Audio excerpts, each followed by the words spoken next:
We are North. We are Detroit. Tigers baseball on Fox Sports Detroit is presented by Bell Tire.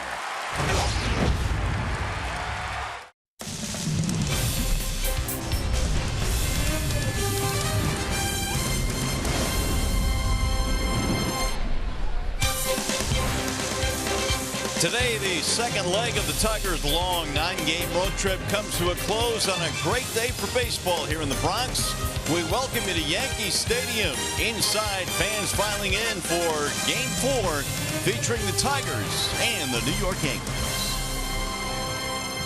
Hi again, everyone, and welcome to Tigers Baseball. Mario and Pemba alongside Rod Allen. Glad to have you with us here for the series finale. And Rod, I'm not sure coming into the series what we expected, what we have gotten, though. 3 competitive games separated by just 4 runs. Yeah, all 3 of these games, 2-run margin in all 3 of those. The Tigers have really showed up in these contests. They've dropped 2, they've won 1. They just have not been able to come up with the big hit in the series. Let's hope they're able to do that today. Then we get that happy flight to Chicago, and we split the series. All right, what do you got on Matt Boyd? It's been kind of a mixed bag for him in his last 8 starts. Pretty good at home, but on the road, a little bit more difficult. Well, Matthew's going to have to be on point today. Even though Giancarlo Stanton is not in the starting lineup today, they got a lot of right-handers in that lineup, and they just do major damage. He's going to have to keep the ball in the ballpark. His numbers on the road aren't that glamorous, but he's pitched very well at Comerica Park. In his last 8 starts, Matthew's 4-4, but the ERA is very good. He just hasn't won because the Tigers haven't scored many runs. Today he's going to have to pitch inside,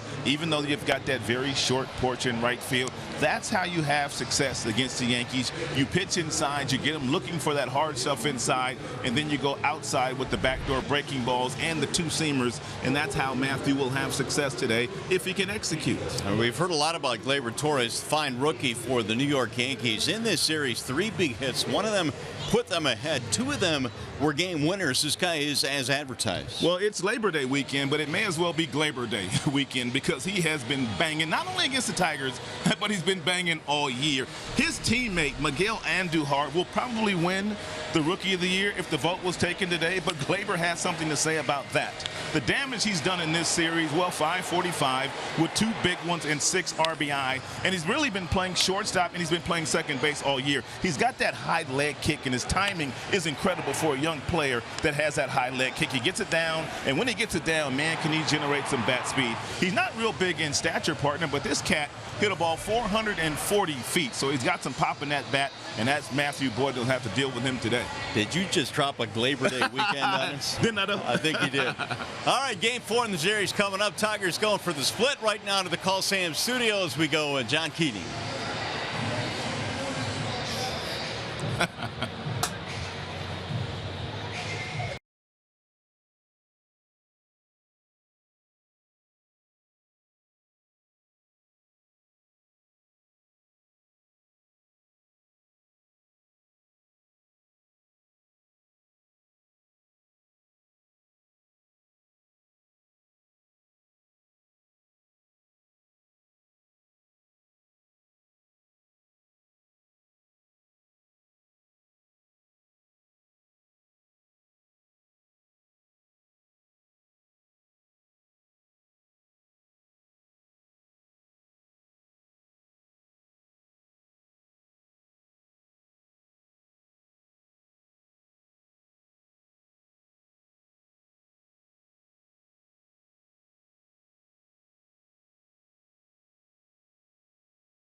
Starting lineup today presented by the Southeast Michigan Ford dealers. And for Ron Gardenhire today, it's Candelario, Jones, and Castellanos in the top 3 spots. Nico Goodrum batting cleanup. Matuk and McCann. Your bottom 3, Rodriguez, Lugo, and Victor Reyes. They are facing the right-handed offerings of Lance Lynn, presented by MGM Grand Detroit. Well, this much we do know, that Lance Lynn loves his fastball. He will throw that fastball anywhere from 90 to 95 about 70% of the time today, so the Tigers need to get ready to hit that pitch. When not throwing that, he's got a curveball, slider, and a changeup. Overall, 4.84 ERA this year combined between Minnesota and New York. Let's take a look at the Yankees defensive alignment behind Lance Lynn. They've got Brett Gardner in left. Aaron Hicks, he is in center field. Andrew McCutcheon, newly acquired in right field. Adeiny Echeverria is the shortstop today, which pushes Gleyber Torres to second. Andujar Voigt in the corners, and Austin Romine catching his second game of the series. So here we go. It'll be Jeimer Candelario to lead things off for the Tigers. 3 very close and well-played games on both ends in terms of excitement, and certainly the Tigers have had their chances to win more than just one of the first 3. The first one home is a strike called on Jeimer.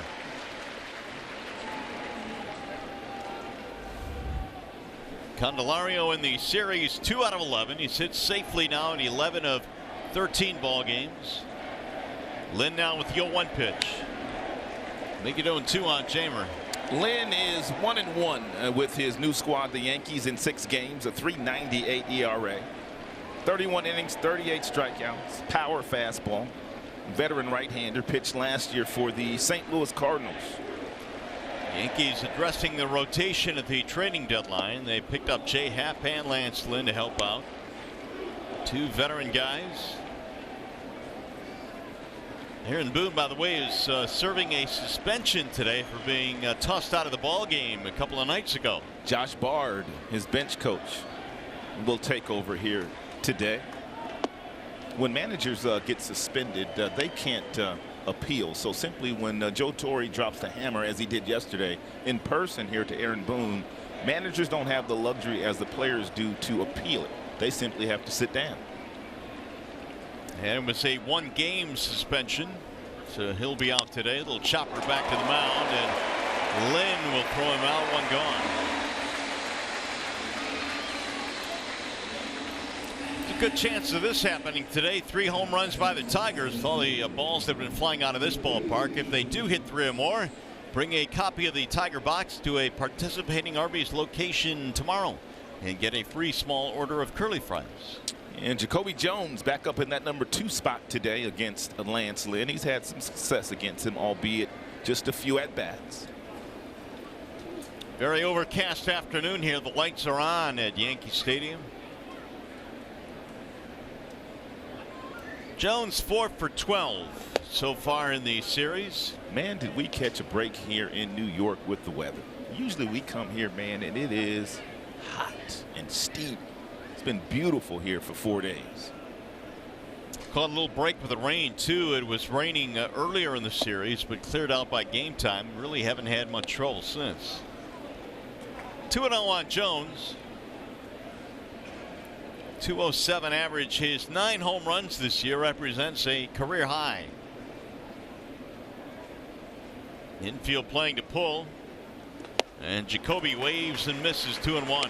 September will be a big month for Jacoby. And the Tigers would just like to see him continue to improve with the bat. Obviously, defensively, he's very good out there. He can really run the bases. All of his tools play well at this level. They'd like to see a little bit more consistent contact. And if Jacoby's able to make that good, consistent contact, Mario, I think he goes into next year as the starting center fielder versus having to win that job. Yeah, I would agree with that 100%. Scott Berry, your home plate umpire, as you look at the 4-man crew. There is no doubt what Jones can do out in center field. 2-2 the count. Driven toward left center field. That ball will get down. It's going to shoot the gap and go to the wall. This might be 3. Jones will hit the bag at second. He's coming to third. And the throw is off target, a triple for Jacoby. Speaking of good, consistent contact, that's exactly what Jacoby Jones provides here, second batter of the game. All of us had a really good feeling about Jacoby Jones and Ram picked the stick, but obviously all of us could not get him, and John Keating got him. 95 with that fastball down the middle in the gap for stand-up triple for Jacoby. Jones with his speed was sniffing out triple from the get-go.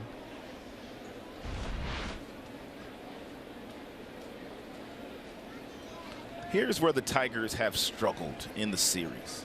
They have not been able to get the big hit to drive in the runs. However, in this situation, you don't need a hit. You just need a fly ball to the outfield. Tigers yesterday had bases loaded, nobody out in the first, and settled for 1 run against Tanaka. They are 5 for 20 with runners in scoring position the last 2 games. And then later in the game, they had runners at second and third with nobody out and failed to score, and that was in a 1-run game, which turned out to be a big difference. The 0-1 missing inside, 1 ball and 1 strike on Castellanos. Not often that any team will pull the infield in the very first inning, especially the Yankees, a team that's averaging 6 runs per game. But that's exactly what they're doing here against the Tigers. They're going to force Castellanos into hitting the ball into the outfield. Swing and a miss. Usually teams that play the infield in, they've had offensive struggles in the first inning, but not these Yankees. It is kind of odd. I mean, I know we've seen this a lot throughout the league here with teams pulling the infield in the very first inning. They never used to do that. But here they are against Castellanos with them drawn in, all on the grass. If you're Castellanos, man, you just got to try to fight something through that right side of the infield. You got to stay on the ball. Really, you do. Lance Lynn's trying to get him to roll into the teeth of the defense, which is over here on that side. He wants him to hit it over there. Nick needs to go in that direction. And if he does that, then we'll get on the board first today. Stay away from the left side of the infield. 2-2 on Castellanos. Swing and a miss. He struck him out up top at 96. Lynn has got a power fastball. His fastball gets up to 97 miles an hour. This is 96 up top. He's got that high spin rate on his fastball, and it stays on the same plane from the time it leaves his hand all the time, all the way into the glove of Austin Romine. That'll bring up Nico Goodrum now with 2 outs in the infield back. Tigers continue to scuffle with runners in scoring position. And Nico can come up with a big hit here.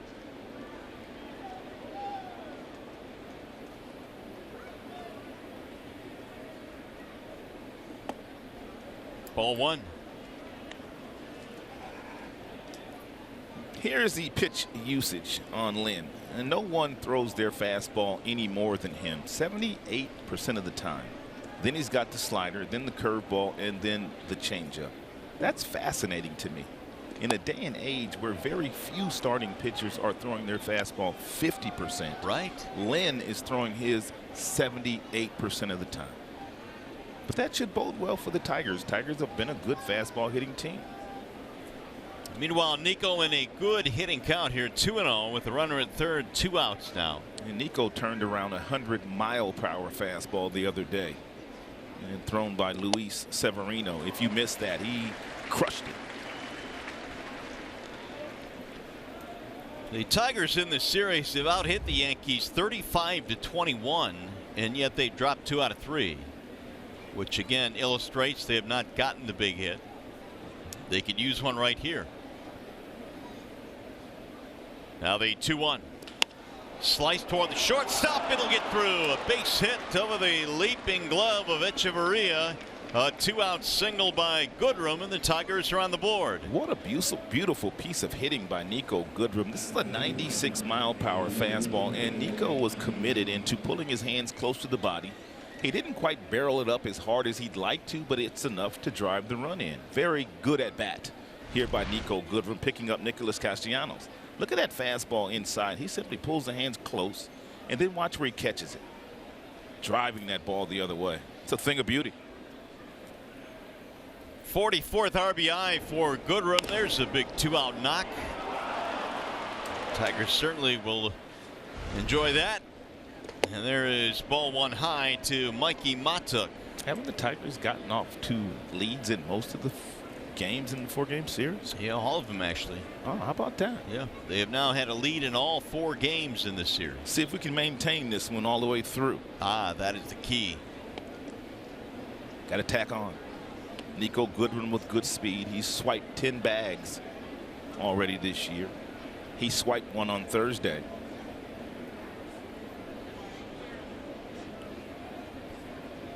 Tigers led 3-0 in game 2 behind Jordan Zimmerman. Could not hold on to that lead. Yeah, when going up against Lynn, because he's got that power fastball and you know he's going to throw it at the top of the strike zone, you got to be really short and quick with your swing. That time Mikey Matuk still had his foot in the air and the ball was halfway toward home plate. You can't get that foot down in time. And when a guy's throwing as hard as Lynn is throwing, you got to make sure that you've got a good base before swinging. 1-2. Lynn in 2 starts against the Tigers this year. 13 strikeouts, only 2 walks, and an ERA a shade over 2. And the first time we saw Lynn, he was scuffing. He was in Minnesota. He pitched a really good game against us, and he started pitching well after that. Tried to get Matuk to chase high, missed, and now the count levels 2-2. Lynn is 31 years old, born in Indianapolis, Indiana. Nap time. Used to love playing AAA baseball in Indianapolis. It was a fun city. Underrated city. Swing and a miss. He dusted him at 95. 2 strikeouts for Lynn. However, the Tigers get a run. Matt Boyd will take the hill.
Nothing lead as we go to the bottom of the 1st inning. Yankees will take their first swings against Matt Boyd, the left-handed slants of Matt Boyd, brought to you by Family Heating, Cooling, and Electrical. And Matthew Boyd's been consistent since the All-Star break, 4-4 with a really good earned run average, but he hasn't won a lot of games because he does not get a whole lot of run support. Matthew also has been very good as far as the base on balls was concerned until his last outing where he walked 3 Kansas City Royals. Lineup today for the Yanks presented by the Metro Detroit Chevy dealers. McCutchen, Hicks, Sandujar, Sanchez in the middle, along with Torres and Voigt. And you got Romine and Echeverria and Gardner. There is no Giancarlo Stanton today. He finally gets a day off. Boyd goes to work and delivers strike 1 to Andrew McCutchen. McCutchen probably did his best work for the San Francisco Giants against left-handed pitching. His OPS was over 800. He pops this one up middle of the infield. It's going to be the second baseman Lugo to the grass. 1 gone.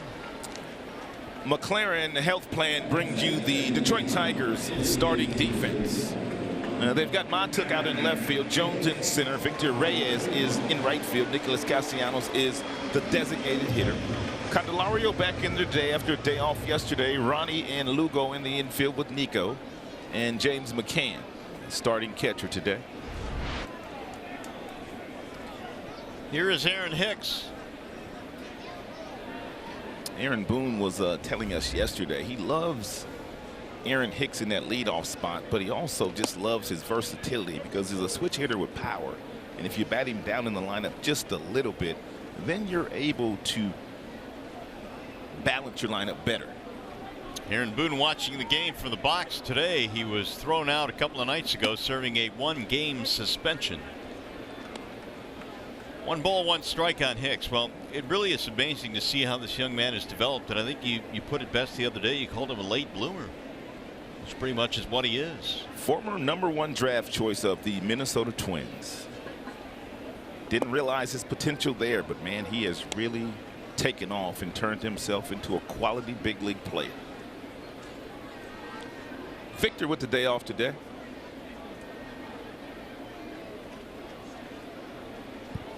Now Boyd with the 1-2. Good fastball there by Boyd.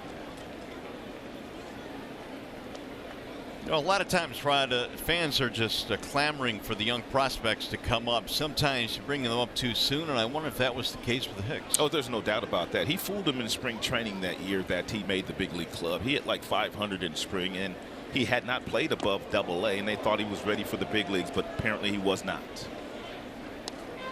Had to dance out of the way of that last one from Boyd. Now 3-2 on Hicks.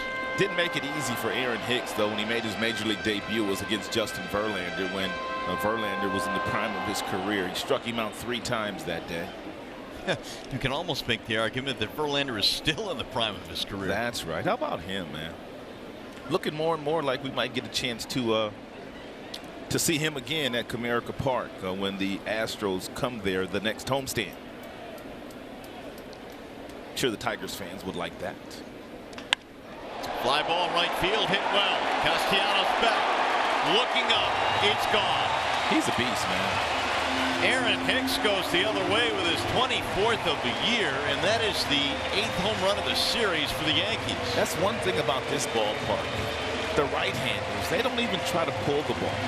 They've all got those inside-out swings where they can drive the ball the other way over that short porch, and there was nothing cheap about that home run to right field. That would have been out of a lot of ballparks in right field. Tigers have taken the lead in all 4 of these contests, and the Yankees have simply come right back. We talked about Hicks at length the last couple of days. He is one of the best high fastball hitters in the league. His average is over 400 on fastballs up in the zone, and that fastball right there by Matthew Boyd was up in the strike zone. And that's an area where really a lot of hitters are exploited. Absolutely. It's tough to get your hands up there and barrel that ball up and drive it as hard as he did, but no problem for Aaron. Plenty of data, too, illustrating that he's a good high fastball hitter. Miguel Andujar lines one to left field. That ball is hit well. It's going to the wall. It's going to bounce and ricochet.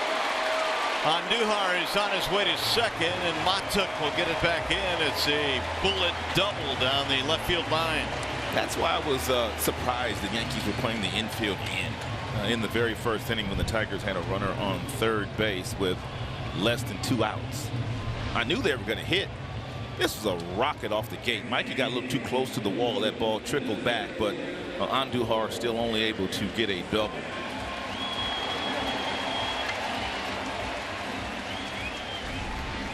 Well, for as good as the Tigers have been against left-handed starters this year, the Yankees are 27-11 versus lefties. That is the best in the major leagues. And if you're Matthew Boyd, you're thinking you're getting a break today because Giancarlo Stanton is not playing in the game. No, sir. But there's no breaks in this lineup.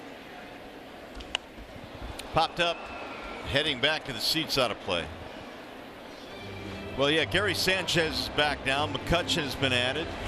They're hoping Gregorius is a few days away. This Yankees lineup getting more and more healthy for the stretch run. Don't know if they'll have time to catch Boston, though. Sanchez returned to their lineup yesterday. He was hitless in that game. There's Masahiro Tanaka, who started yesterday for the Yankees. Tigers were able to bend him, but man, they couldn't break him yesterday. He had traffic on the base paths all afternoon long, but he made big pitches to get out of jams. Line to left, base hit. Andujar coming to third. They're going to try and score him. Throw from left field is off target. It'll roll away, and it's going to be an RBI base hit for Gary Sanchez. I was kind of surprised that Phil Nevin, the third base coach, sent Andujar home on that play, especially with the arm strength of Mikey Matuk. Had that throw been on target, Mikey might have been able to throw Andujar out. It's another solid single off the bat of Gary Sanchez, and Phil Nevin kind of forces the issue. Andujar was just touching the bag when that ball got in Matuk's glove, but an errant throw by Mikey allows him to score. So just like that, the Yankees come right back. They score 2, and here is Gleyber Torres. Tigers outfield leading the league in outfield assists. They've been so good in that category. If that was an errant throw by Matuk.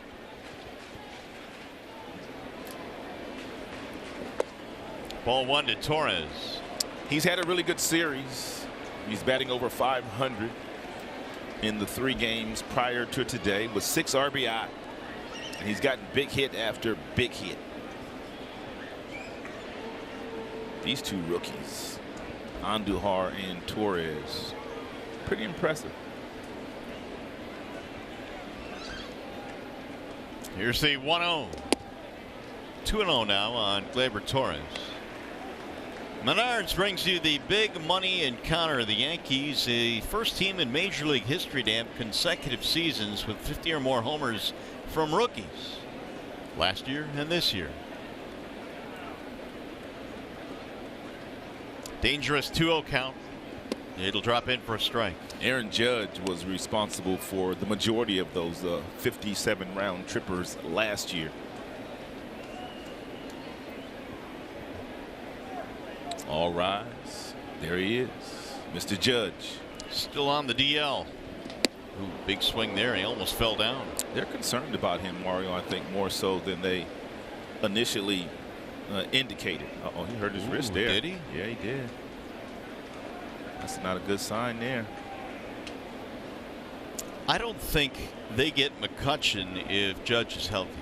Nope, they don't. And so that right there, I think, is telling you about the injury to Aaron Judge and how they feel he might be out. 2-2 on Gleyber Torres. Swing and a miss, and Boyd goes up top to strike him out. Yeah, that wrist. I mean, after he took that last swing, he had to let the bat go. They're going to take a look at him when he gets back in the dugout. I'm sure of that. Take a look at this swing right here and how he pulls his hand off the bat as he swings. That previous pitch, he really hurt that. Well, he tweaked the wrist.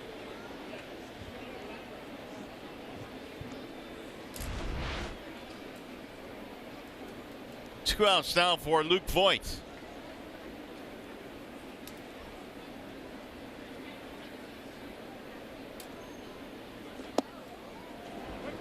Two starts ago, Jordan Zimmerman retired the first 10 straight Yankees. Yesterday, Norris the first 12 straight Yankees, but today they've cranked up the offense early.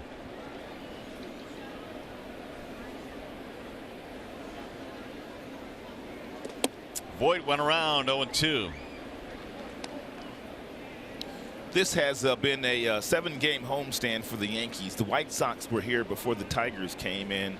And judging by the two records of the White Sox and the Tigers, the Yankees thought they'd be a little bit better than 3-3 in the first 6 games of the homestand. But that White Sox team came in here and took 2 of 3. A White Sox team that's pretty good on the road, despite their overall record.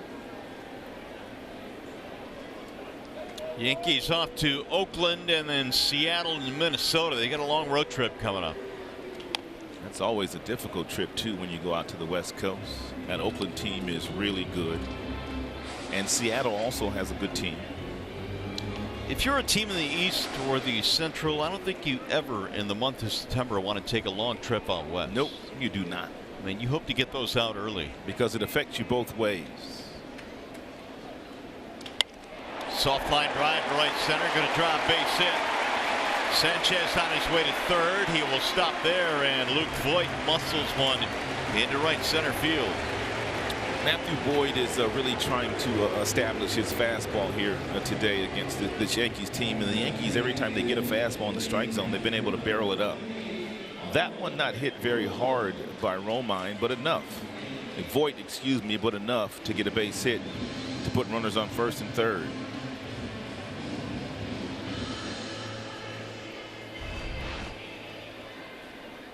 Boyd this year had pretty good success against teams in the American League East, a 3.59 ERA in 7 starts. They've gotten to him here in the first, still threatening now as Austin Romine stands in.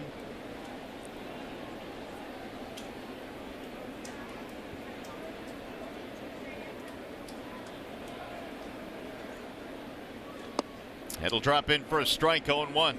And Matthew Boyd, as far as his pitch usage, is right around 65% with his fastball. He might want to start mixing in a few more breaking balls to see if he can get these Yankees off balance, especially in some fastball counts.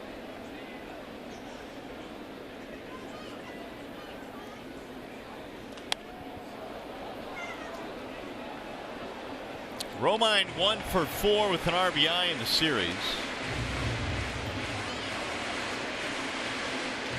Sanchez caught yesterday, DHing today. Romine behind the dish. We've got Sanchez at third and Voigt at first.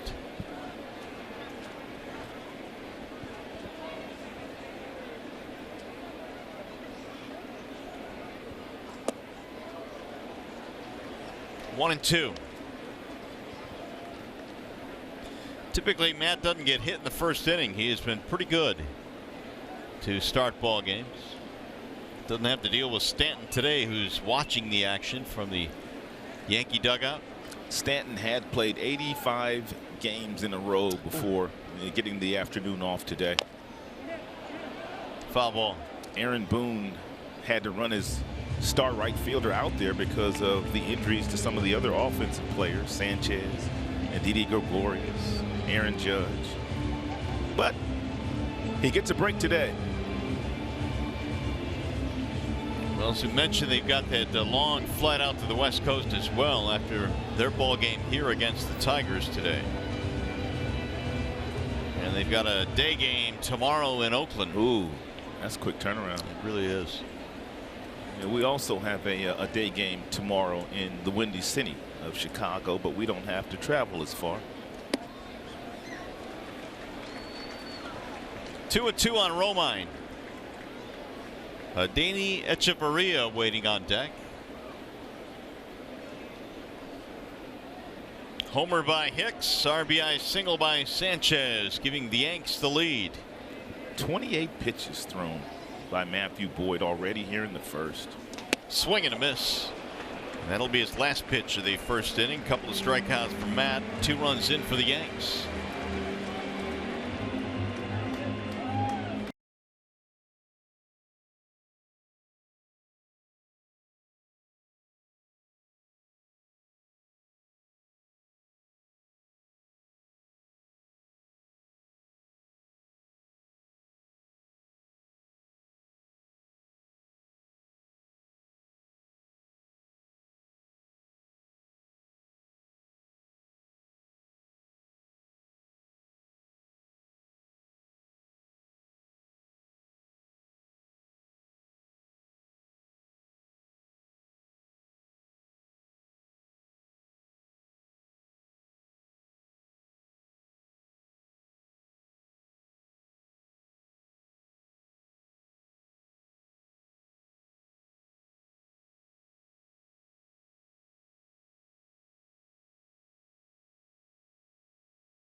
Comerica.com for great deals, digital coupons, and more.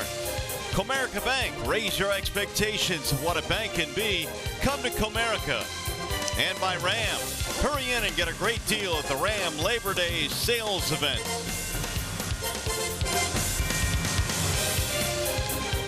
Great day here in New York. That is Central Park. And the Tigers wrapping up this series here in the Big Apple. Their only visit to New York this year. Ever just walk around Central Park? Yes, I have. What a great, great area. No doubt about that. They've got some of everything over there. James McCann will get it started. Tigers down by a run now. It's going to be McCann, then Rodriguez and Lugo against Lance Lynn, who fires a strike. And Lynn gave up the first inning run on the triple by Nico Goodrum and the base hit off the bat of Nico Goodrum.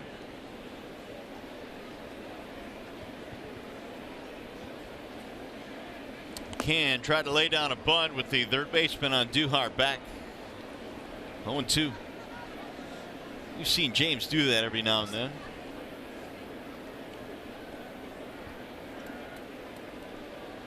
Now with 2 strikes on Duhar, will stay back at third.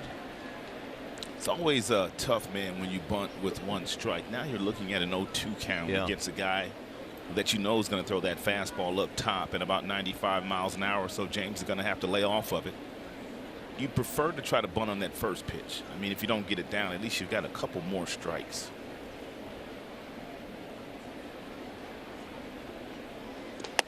He did lay off, and now 1-2. Lynn struck out 2 Tigers in the first. He allowed an RBI single with 2 outs to Goodrum.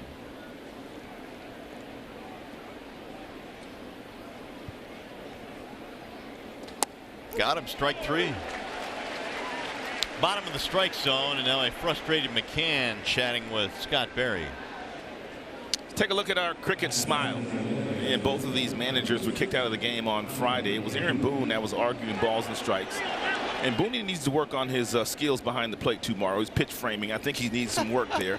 But that got him a 1-day suspension. And then on the swing right here by Voigt, but it wasn't called a swing by the first base umpire. And of course, Ron Gardenhire was kicked out. And then Ron had some fun with Voigt on the way back. He asked him, did you swing? With a little crooked smile on his face. Our cricket smile. Ronnie Rodriguez, the batter.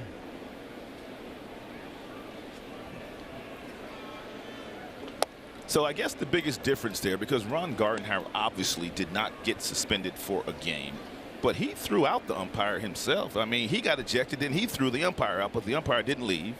And then I guess Booney, with his glove work there, that got him a 1-game suspension. Yeah, and it was a little bit different than what Gardenhire did, who pretty much just came out and was jawboning.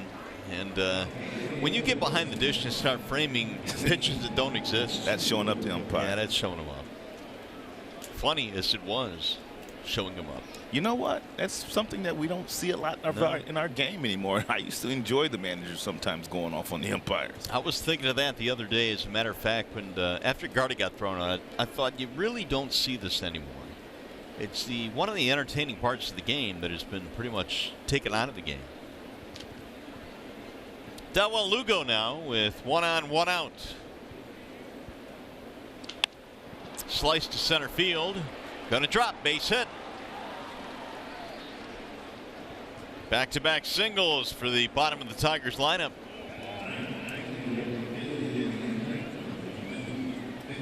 Stay tuned to Tigers Live. Following the game, we'll be selecting the Fox Sports Detroit Tigers player of the game, presented by McDonald's.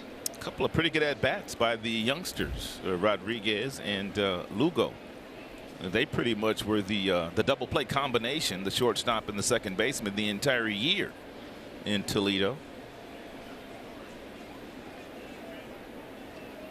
Now Victor Reyes. Victor starting in right field with Castellanos DHing today.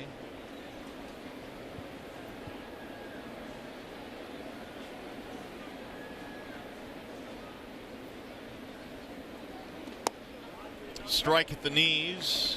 94 from Lynn. First start of the series for Victor. getting a chance to play in the new Yankee Stadium for the first time.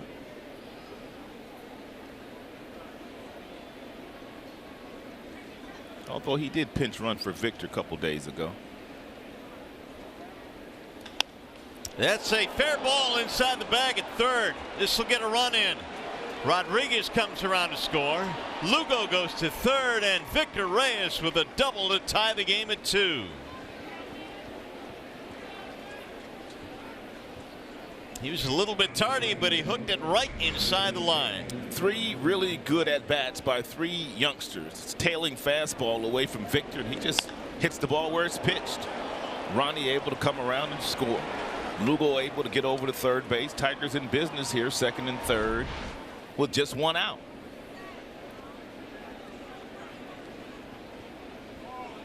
Ninth RBI of the season for the rookie Reyes.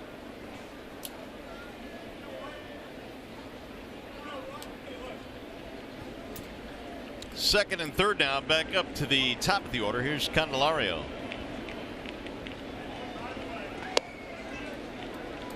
Tigers now are 5 for 9, the first time through the lineup here against Lynn. Jamer bounced out his first time up.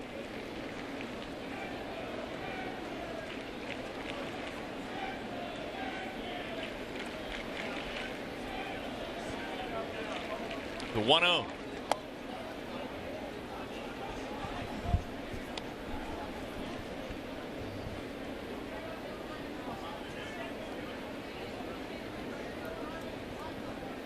Candelario sits safely in 11 of 13 games coming into play today. Jamer did not start in yesterday's game. He did appear as a pinch hitter. He's got a lot of family here. They've been here all weekend. Jamer was born here in New York.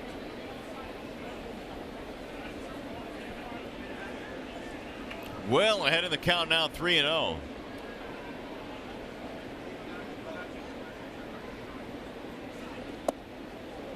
Four-pitch walk, that'll load the bases.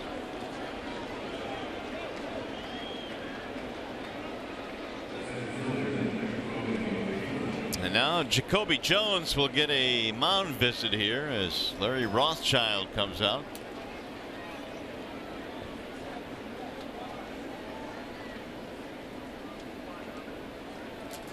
And while they chat, we'll tell you about this. Celebrate the 50th anniversary of the Tigers' 68 World Series team. It's a special pregame on-field ceremony on September the 8th. First 20,000 fans get a 1968 replica road jersey courtesy of Comerica Bank. If you'd like tickets or for more info, go to Tigers.com. Well, again, the Tigers have one of these opportunities where they got to start piling up some hits, driving in some runs. They have not been able to take advantage of too many of these spots. Jones, triple, run scored.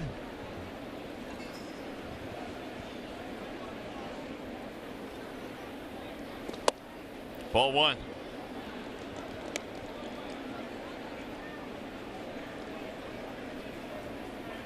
Lynn's pitch count is high already in this game. 24 in the first. He's about to throw his 40th overall.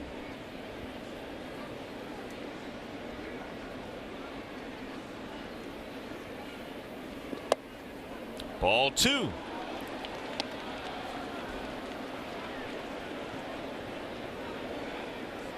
Jacoby, if you are going to swing here, because Lynn has thrown 6 straight balls, just make sure it's right down the middle and it's a pitch that you could really drive.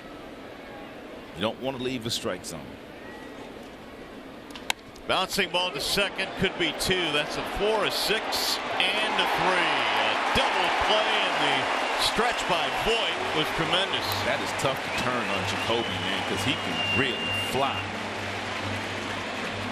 Tigers settle for 1 run and a nifty twin killing turn by the Yanks.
Pitch by pitch. Take a look at the location of the 4 knocks that Boyd gave up in the first inning. That's a fastball, about 93, that Hicks hit out of the ballpark. This is a slide piece that Andujar snatched and back to the pull field, a rocket off the gate.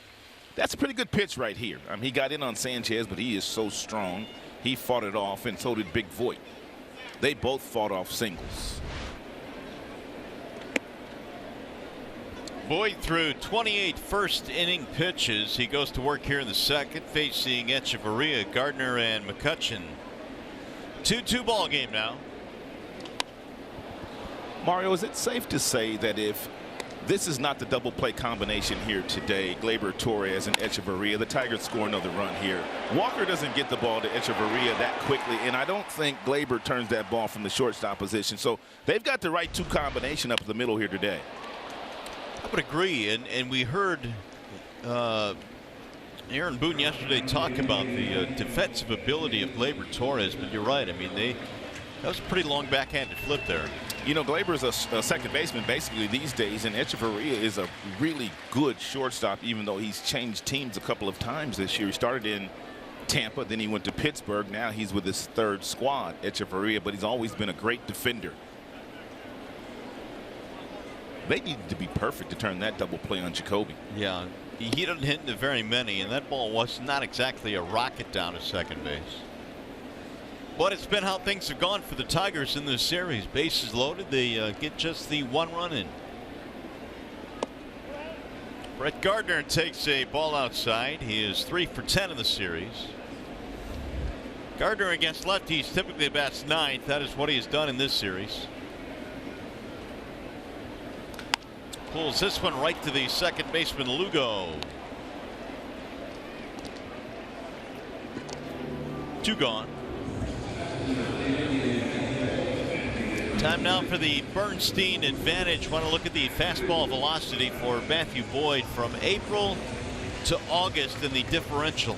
Yeah, there's 4 guys on the list that have had a tick up in velocity from the beginning of the season and then turning it up in August. Mike Fiers, we watched his velocity go up as a starter here. Lucas Giolito, we've seen him, and Cole Hamels. His velocity is really up in the month of August since he was traded to the Chicago Cubs. I think Cole Hamels has been invigorated by going to the Cubs, to say the least, because the Tigers scored 7 on Cole Hamels when they faced him. Then he went to the Cubs and he's lights out. A pennant race apparently will do that to you. Right. McCutchen popped up in his first at bat. 0 for 4 now with his new team.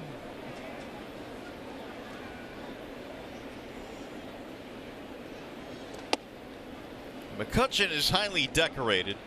5 All-Star games, won an MVP in the National League with the Pirates. He was a track star in high school. Fort Meade, Florida is where he's from. Remember when he first came into the big leagues, man, and he was with Pittsburgh and he had those dreadlocks?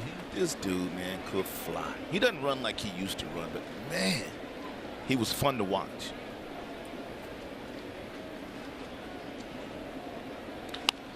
Rip foul. It'll be interesting to see if eventually he has to play some left field here once Aaron Judge comes back, and they're assuming he will come back, but still waiting. Man, he hadn't played left field, McCutchen, since the minor leagues. Aaron Boone said that he might have to have that conversation with Andrew if and when Judge does get healthy enough to play.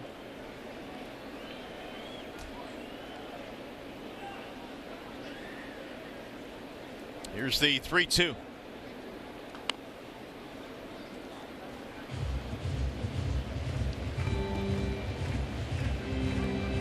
.40 now for Boyd, 26 strikes.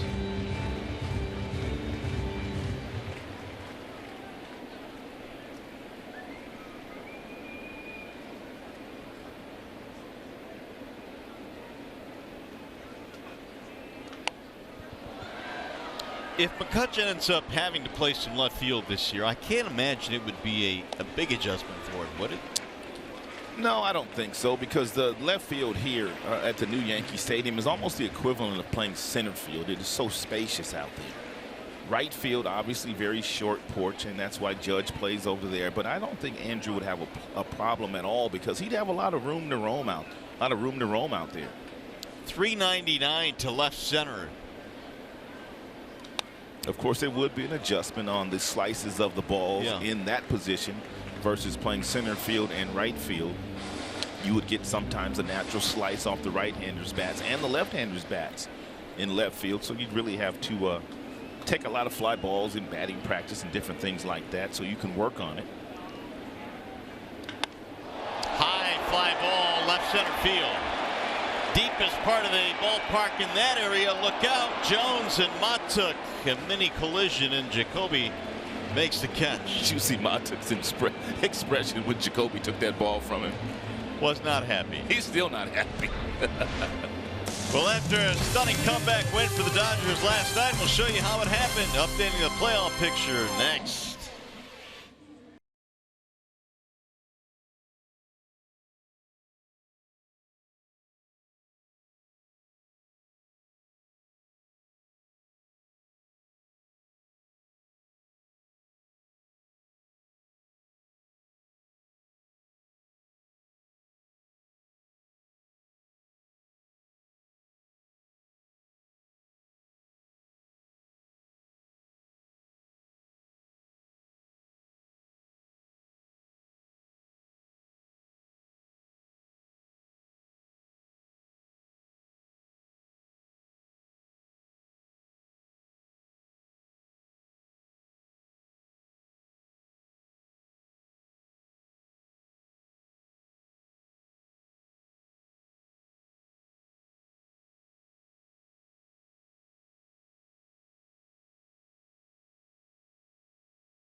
Tigers 2-4-0 for the Yankees. Castellanos, Goodrum, and Matuk in the Tiger third. Lance Lynn got a huge double play ball off the bat of Jacoby Jones to close out the second. Gave up just the one run.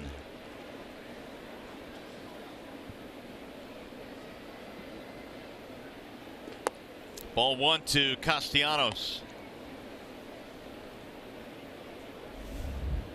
Nick struck out with a runner at third and one out in the first inning. Batting .290 now. Fouled away. Did you check out Mikey Matuk's reaction when Jacoby Jones took this ball away from him? You can see Mikey called. He called it about 8 times. And Jacoby goes over there and takes it from him. And the expression on Mikey's face is priceless. Well, they were teammates at LSU. They're teammates again here. But none too happy was Matuk.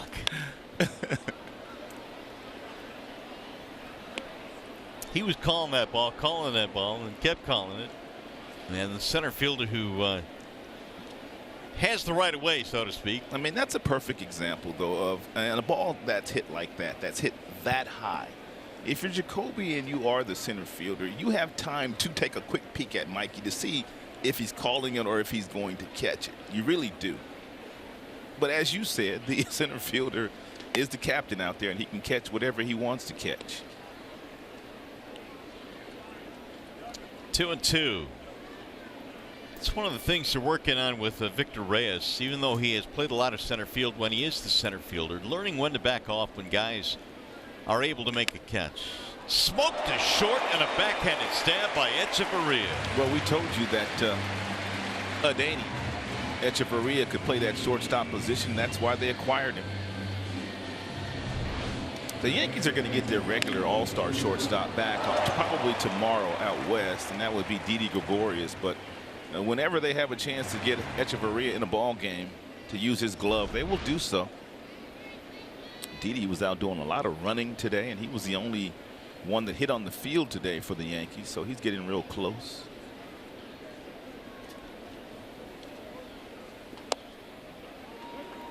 That is a big bat for the Yankees. Gregorius, all-star and a leader of their infield. 74 RBIs this year, 20 homers. It was looking like he was going to win the MVP after the month of April. Yeah, he got up to a torrid start. Nico drives one foul. That's why you play 162, though.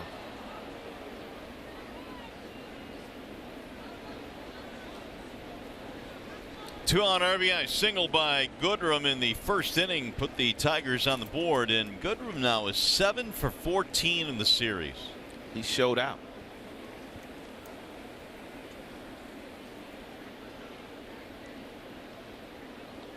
The team that we have watched here for the last 4 days, the same cast of characters, but they look totally different from the way they played in Kansas City. Totally different. Really a lack of energy there, and obviously I think it has something to do with the stage and the team you're playing. 1-2 is lifted to right, shallow, and McCutchen sprawling out there hauls it in. Whew. Real good athleticism there by the former center fielder, Andrew McCutchen. Time now for T-Mobile Base Built for Baseball, brought to you by T-Mobile. Last night the Dodgers beat the Diamondbacks 3-2 thanks to Matt Kemp's 3-run homer in the 8th inning. Second straight dramatic comeback win for the Dodgers, and they have pulled into a tie in the National League West. What a year Matt Kemp has had. When they acquired him from the last year, they thought he was just going to be there and play out the season. Possibly they were going to release him, but he made that team in spring training, made an all-star team, and now has 72 RBIs. Ball 1-2, Matuk. Matt Kemp got in really good shape in the offseason. He worked out with Torrey Hunter in Texas. There's a lot of big league players that go to Texas to work out with Torrey Hunter in the offseason. Nicholas Castellanos also did that. But they're not the only ones. I mean, over the years, I mean, it just seems like Torrey opens up his house to whoever wants to come and visit, and they just get on a real nice routine and have a lot of fun. It's the kind of guy Torrey is. I want to go visit. Call Torrey, let's go visit. Yeah, he's got a nice spread there. I'm sure we'd be welcome. Here's that McCutchen catch one more time. I mean, when you play here at Yankee Stadium, I mean, you got a really short porch, so you don't have to play deep at all because anything over your head is going to be a homer anyway. So you can take away a lot of these base hits. That's a base hit in most ballparks, but you can play shallower here and right.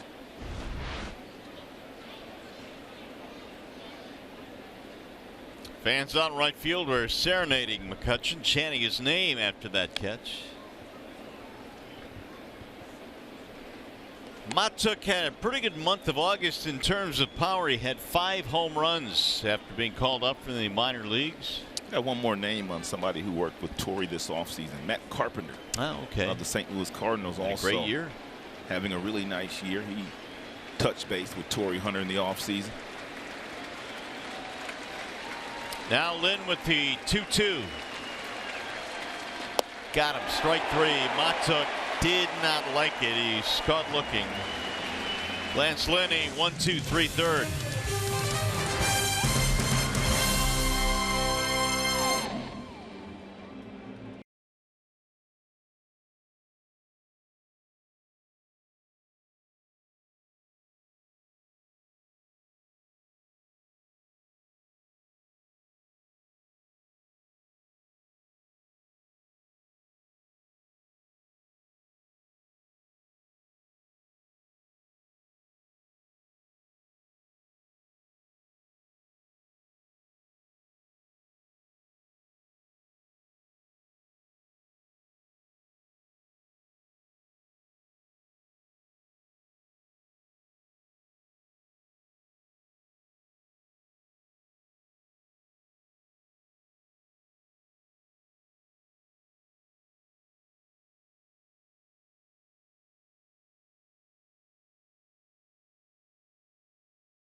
here at Yankee Stadium. Tigers and the Yanks wrapping up the series. As you enjoy a Miller Lite, look forward to the whole true moment later in today's game.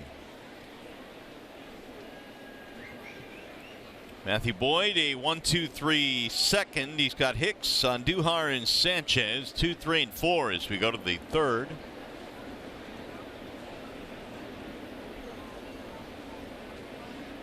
Hey, remember we told you about Hicks. He likes the ball up in the strike zone. Matthew must get it down to him.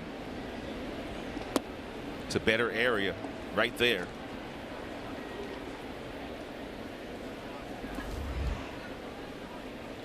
Homer number 24 for Hicks in the first inning. Now a 4-game hit streak. He's got career highs in just about every offensive category with a month to go. The Yankees, when they acquired Hicks, made a really good deal. They gave up catcher John Ryan Murphy, who is not even with Minnesota anymore. Meanwhile, Hicks turned into a star here in New York. I think Minnesota basically gave up on him. Pretty much. They probably had gotten to a point where they felt like he was not going to be a really good big league player, and they had Byron Buxton coming. And they have not been able to keep Byron Buxton on the field at all.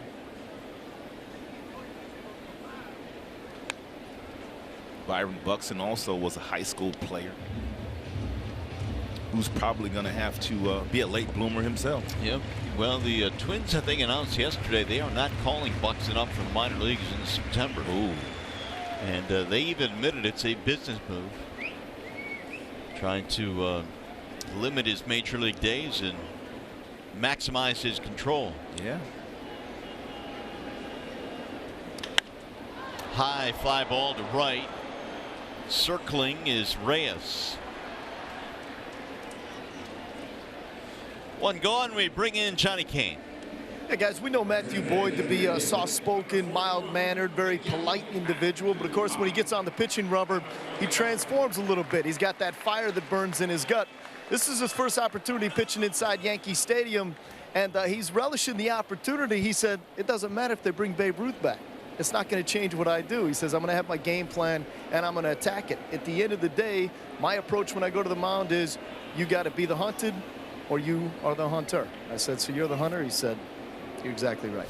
So, but he does. Even when we turn the cameras on, you can tell it just changes. I mean, he's always smiling. Hey, how are you? And then as soon as the camera turns on, you start talking about pitching, and he transforms.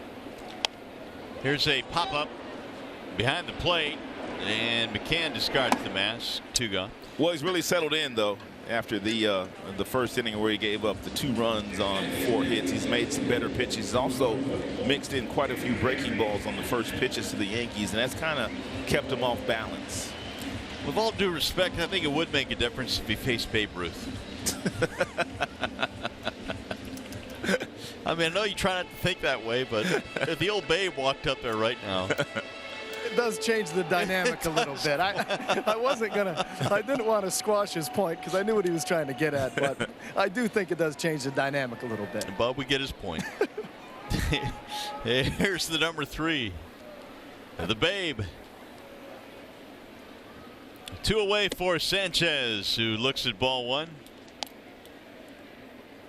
Gary Sanchez, an RBI single in the 2-run first for the Yankees. And a total of 50 now for Matthew Boyd.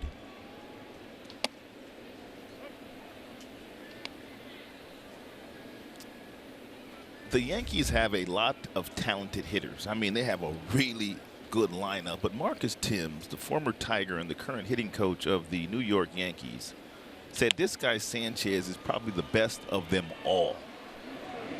He'll get him to roll out here, and it's going to be a 1-2-3 third inning for Matthew Boyd. You're watching Tigers baseball today, presented by Bell Tire.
Apparently in your 70s. I guess we should tell what that's all about. But one of our crew members here was wondering why John Keating never travels anymore. And I said, well, he's getting up in age. And yeah. He said, well, he's got to be in his 70s to this point, right? Yeah. And I said, no, it's a little bit too much. Yeah. But we had fun with Keats on the pregame show on that. Yeah, Keith had a belly laugh out of that. Yeah, he did. Here's McCann now in the 4th inning. And so did the rest of us.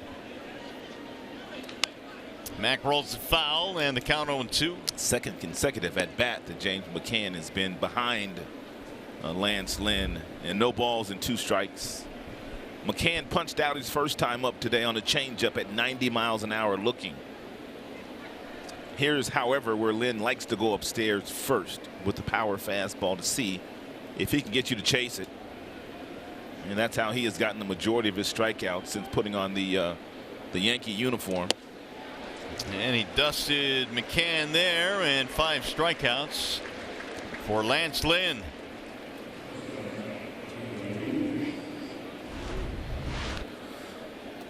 Here's that playoff picture over in the National League. How about those Braves, man? Not only the Braves, but there's a lot of interesting stuff going on over in the senior circuit. Yeah, the Cubs with a commanding lead, 4.5. Atlanta, good story. Philadelphia, great story as well. The Cardinals, back from the dead after they fired their manager. They've been one of the best teams in baseball. No doubt. Ball 1 to Ronnie Rodriguez. Tigers, by the way, now have struck out 39 times in this series with the strikeout of McCann. Ronnie now 3 out of 11. He'll loop one in the air to center field. Going to drop another base hit for Ronnie Rodriguez. That is a lot of strikeouts, but when you look at the talent that the Yankees have on their pitching staff, I mean, you can kind of see why. I mean, their bullpen, they've got nothing but hard throwers. They've got Lynn, who's throwing hard. Severino had 10 punch outs the other day, and even though they beat up on J. Happ, he's got decent stuff. And Tanaka, he twirled the gym. So they've got some guys that can get you to swing and miss.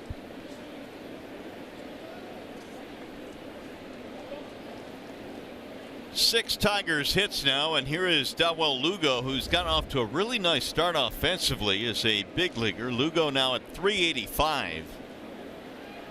He is 5 for 13. Yeah, the scouting report on Dawel Lugo was spot on. He's going to hit for a little average. He's not going to hit for a lot of homers. He only hit 3 down in the minors this year. He's got gap-to-gap power, and he's got pretty good hand-eye coordination. He's demonstrated all of those skills in the few games he's been in the big leagues. You know, we haven't seen a lot of Lugo, obviously. He just got called up, and maybe some highlights in the minor leagues, but I wonder what his future is in terms of power, because he did hit 13 a couple of years ago, and I wonder if he can be a double-digit guy in the big leagues. It's quite possible. And we've talked about their second baseman, Gleyber Torres. We've talked about Miguel Andujar, their third baseman. Those guys did not hit a lot of homers when they were in the minors. But all of a sudden they get to the big leagues and their power shows up. Gleyber Torres did not hit 23 home runs in 4 seasons in the minors. And he's got nearly that now.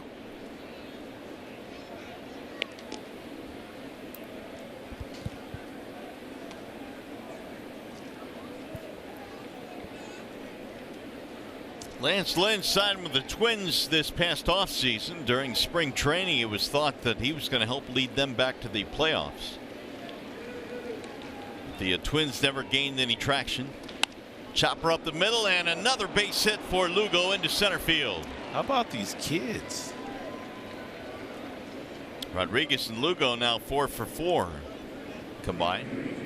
Hey, if you can't catch the games on TV, you can stream them live on your mobile device with Fox Sports Go. Download the app, take Fox Sports Detroit and Tigers baseball with you wherever you go. Made available by Oakland University.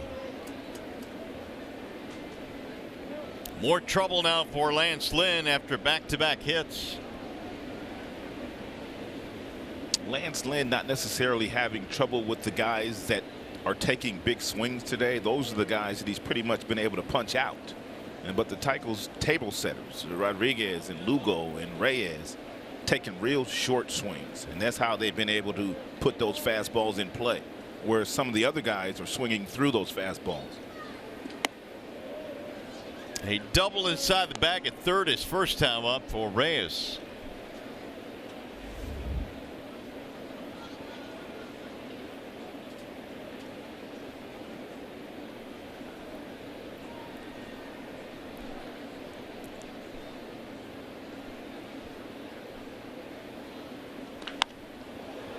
Rip foul. Watch out down there, bat boy.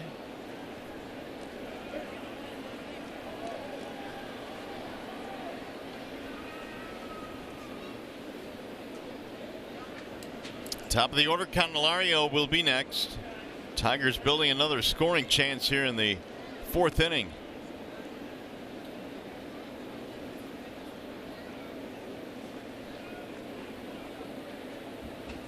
When Jones went on the DL, it was Reyes that got most of the starts in center field. 2-1. Talked about this before, but Reyes never leaves the batter's box. He is always ready to hit, and you don't see that much these days. He's still got that minor league mentality. Yep. That's really enforced in the minors. Pitch clock down in the minor leagues. Sliced foul.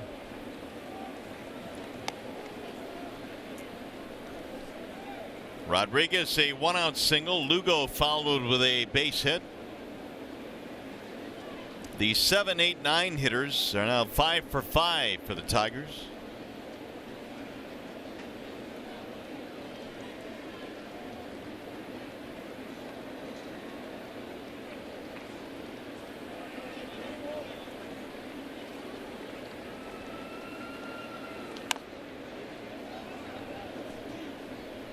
The sun is finally making its way through the clouds. It was overcast, very cloudy most of the morning here, and now finally some sunshine.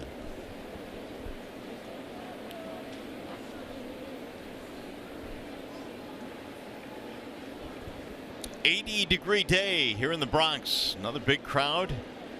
Final game of this 4-game series. Tigers in search of a split. And that is a fair ball again down the left field line. It's going to drive in another run. Rodriguez scores. Throw to second, not in time. The second RBI double of the game for Victor Reyes.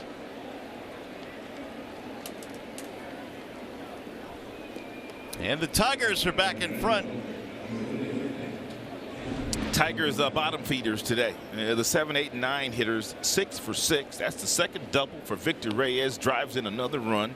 Their at-bats today against Lance Lynn have been tremendous. Lance Lynn will probably say after this game he probably had no idea how to pitch to either one of these three guys. He's never seen any of them before. And a lot of times when the pitcher's never seen a batter before, they don't necessarily know how to get him out. And he can't get him out. Infield coming in now for the Yankees. Top of the order coming up is Candelario. Tigers need to tack on here. They're up by a run. Yeah, they need to cash in some more. Ball 1 to Jamer. And last time in this situation, he threw Jamer 4 straight balls and he walked him. And he played for the double play and he got it off the bat of Jacoby Jones.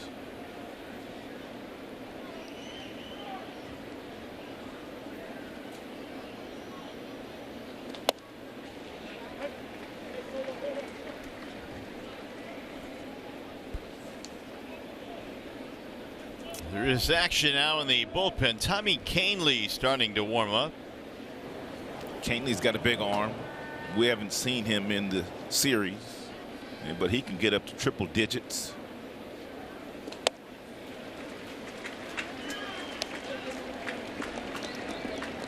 Candelario has 53 walks for the Tigers this year. That is a team high. Trying to drive in a couple here. 1-2 the count.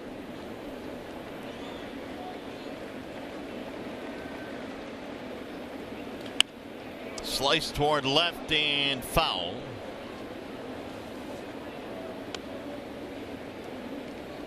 Tigers now put up 8 hits on the scoreboard. They've out-hit the Yankees 8-4.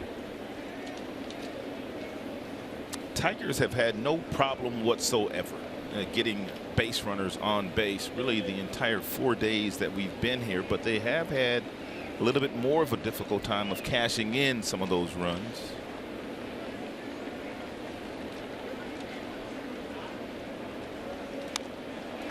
Just cut a piece and Jamer stays alive.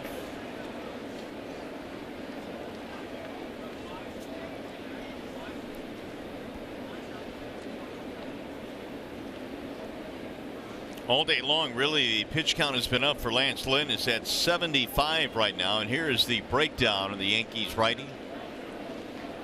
And the 8 hits the Tigers have gotten here today against Lance Lynn are the most that he has given up since putting on a Yankee uniform. He's given up 6 a couple of times.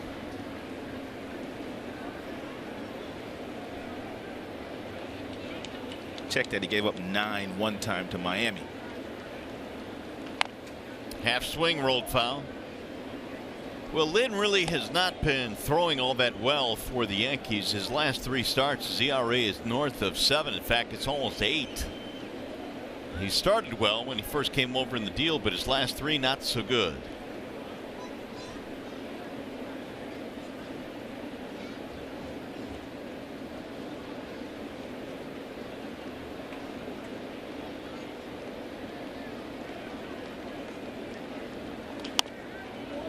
And Jamer right now giving him fits. A nice barehanded pick there by Santiago.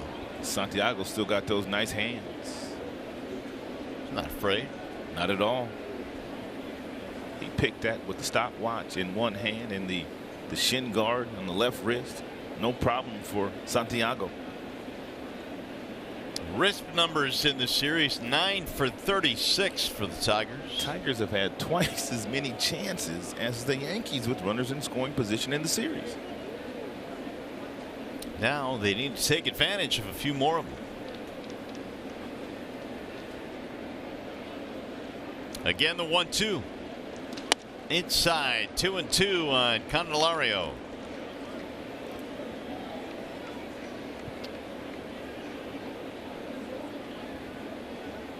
And pretty much all hard stuff thrown to Jamer.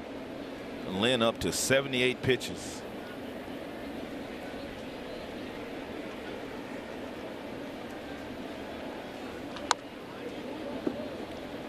Lance Lynn has been getting the majority of the starts that Sonny Gray was getting earlier in the season, but really since the Yankees acquired Sonny Gray from the Oakland Athletics last year, he has not pitched very well for them, and he lost his spot in the rotation, and we haven't seen him in 4 days. No, out of the bullpen these days. Swing and a miss. He finally got Candelario. Here is the 1-800 call Sam call of the game. We talked about Rodriguez and Lugo and Reyes facing Lance Lynn for the very first time. He has no idea how to get these free swingers out. They're not hitting the ball all that hard, but they are definitely finding some holes. They're not taking big swings, and that's the reason why all 3 guys have had success. Real nice, short, quick, compact swings by the trio.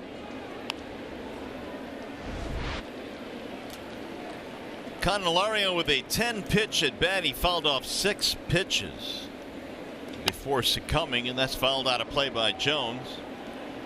Lance Lynn finally came back to get Candelario with a changeup after throwing a lot of fastballs.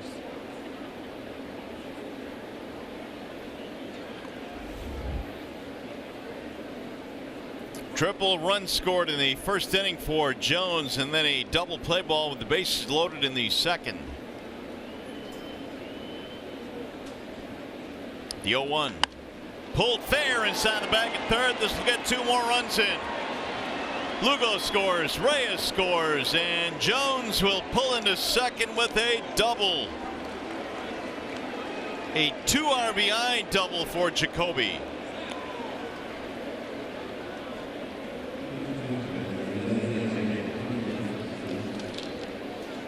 Jacoby came in with good numbers against Lynn, and he's hit 3 balls right on the button today. He's got a triple and now a double and 2 RBIs.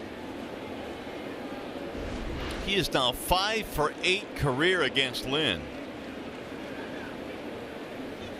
Big knock there with 2 outs.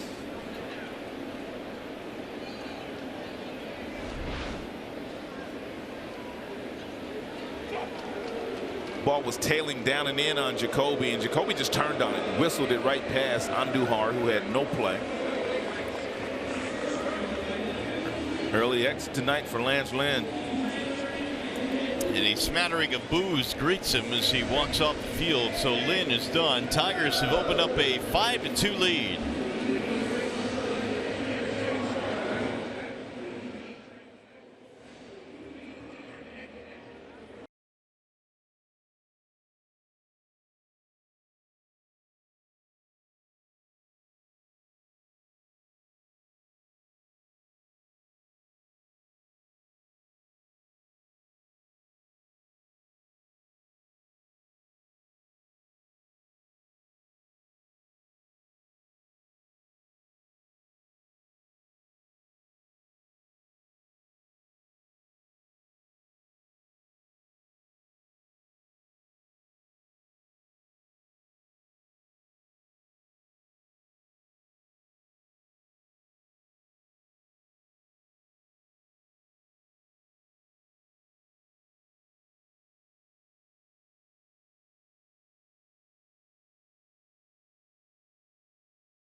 Outside of the game here in the 4th, a 2-run double by Jones knocked him out. Now a wall-side windows pitching change. Tommy Canely coming in.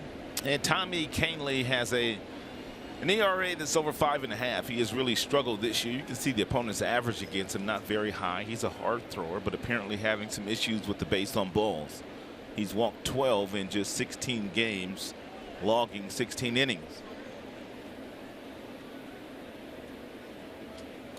That is driven deep to left field down the line, and it is gone, a home run. Nick Castellanos has gone deep. The first pitch he sees from Canely sails over the wall.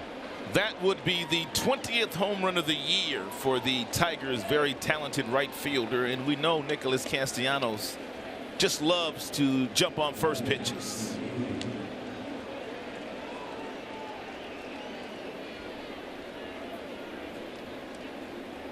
He also loves hitting them during the day. 13 of his 20 have come in the daylight.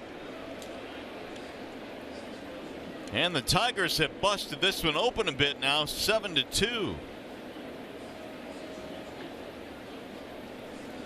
One of those runs charged to the starter Lynn, the other goes to Canely.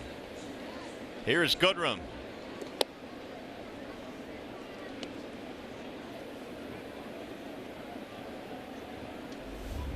Number 20 for Nicholas, and 75 RBIs on the year. That is the 10th Tigers hit. Got their hitting shoes on today. Good to see. Absolutely. It's good to see them cashing in some runs is what it's really good to see. They've had no trouble getting bunches of hits in the series, but they have not been able to drive most of them in today. Doing a better job with runners in scoring position.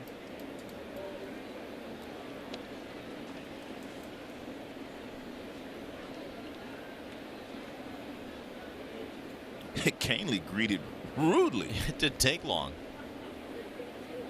His first pitch was deposited into the seats and left. Nico swings and misses. And Nicholas got a hanging breaking ball from Tommy Kahnle on the very first pitch, and he didn't miss it into the first row. We talked about Nicholas hitting a lot of homers during the day. The Tigers have played a lot of day games. This is their 63rd day game today. 46% of the Tigers' 137 games so far played have been played during the daylight. We got another one tomorrow coming up in Chicago.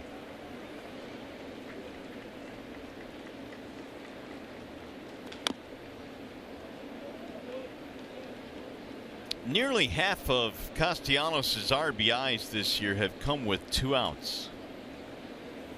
And he has provided a big jolt here in the 4th inning with 2 away. Kahnle thought that he could throw that little get me over breaking ball to Nick, and Nick would take it like most hitters would. Most hitters take that little get me over curveball, especially on the very first pitch, but Nicholas wasn't taken. Nico strikes out to end the inning. Big inning for the Tigers, though. Nick Castellanos puts the exclamation point on the inning. 7-2 Tigers.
Now lead is 7-2. And we go to the bottom of the 4th inning now. Matthew Boyd with some breathing room here, and he delivers outside to Gleyber Torres. Matthew Boyd is not accustomed to getting this much run support. He's got a bunch of it today.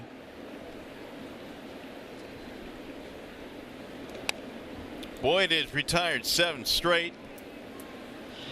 He struck Torres out in the 1st inning. There's the big 5 spot in the 4th. It's a big crooked number. This has by and large been a really close series.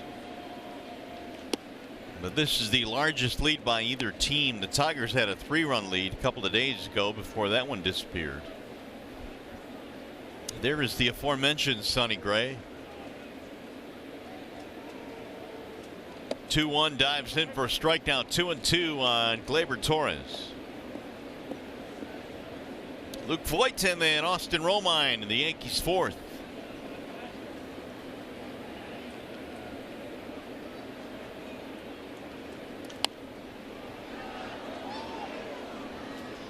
Overall this year, Matthew Boyd has been much better at home. His ERA at Comerica Park is about 2.5.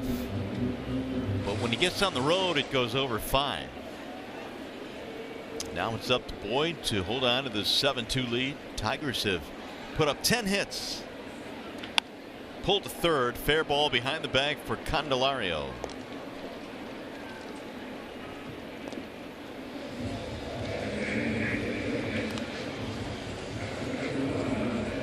Tigers baseball on Fox Sports Detroit is brought to you by Bell Tire. For tires and auto service, everybody needs a Bell Tire guy. And it's the Chevy Labor Day sales event. Right out the summer in a new Chevrolet. Find new roads at your local Chevy dealer.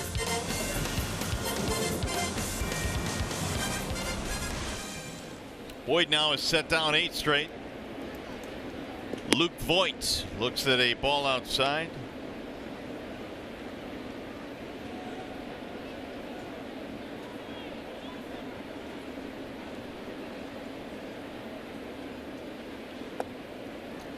And I guess this goes for a lot of the Tigers pitchers this year, especially some of the relief pitchers, Rod. But now Boyd is really kind of in some uncharted territory. He came in with 147 innings, the most he's thrown. And he's on pace for 175 on the year. So year by year, he's trying to build it up. And he's just given up another homer. How about this cat Boyd, man? Did you know him before we got here? Did not. I do now. He was in the Cardinals organization, and he was not getting a chance to play. They acquired him to help out against left-handed pitching, and now Greg Bird, their everyday first baseman, can't even get on the field because of Luke Voigt. Does this ball always fly this deep to right field here off right-handed bats? This is a bandbox. I was talking to Lloyd McClendon a couple of days ago, man. He said this ballpark right here, man, no lead is safe. I mean, this ballpark almost plays like Colorado, to be honest with you. I mean, especially against the Yankees, as much power as they have. Romine swings and misses. Yankees have now hit 68 home runs against left-handed pitching, and as you could imagine, a team that's hit more home runs than anybody in baseball. That's the most in the majors against southpaws. 68 of them.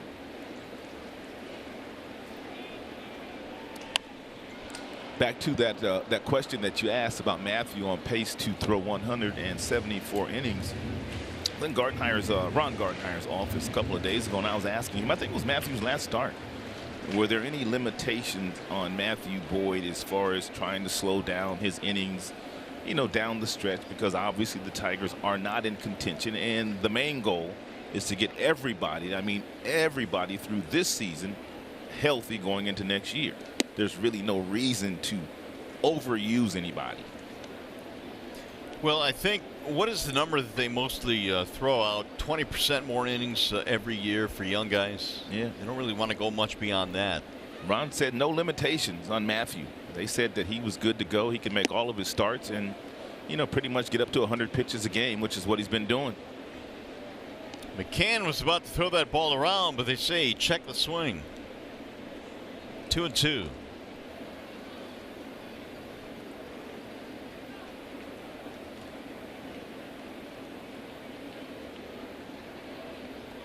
And he got him that time.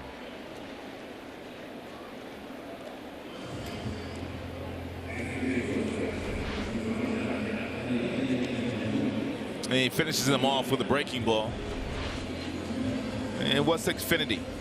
High-speed pitch got on Matthew Boyd. 94. We were talking about Matthew an inning ago, where he's one of the guys this year that has gone from throwing 87 in April up to average fastball of 91 in the month of August. Echeverria looks at a strike.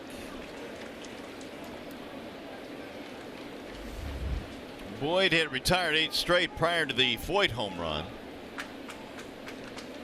The 0-1 pitch. Pulled foul.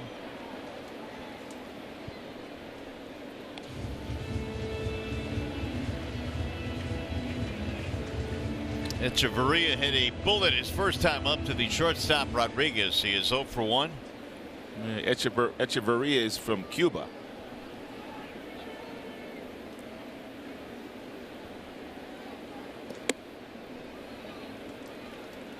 Most of his time in the major leagues with the Miami ball club, 5 years with the Marlins.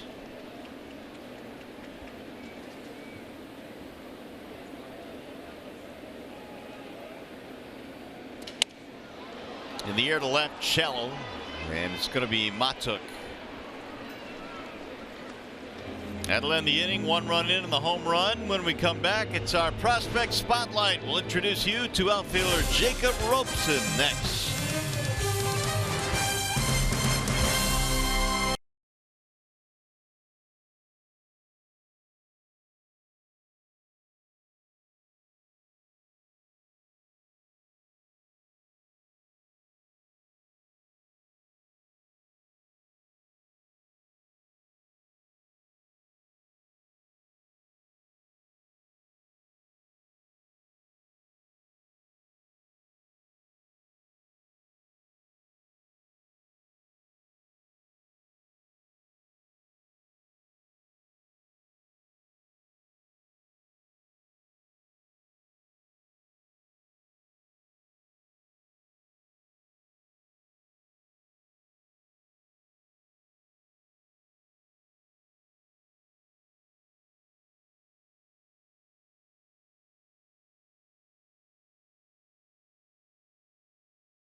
Our prospect spotlight, and today we put the spotlight on Jacob Robeson, who is the number 16 prospect in the Tigers system. And he's a kid that grew up not too far from Detroit, born in London, and was actually a Red Wings fan growing up, wanted to play for the Red Wings.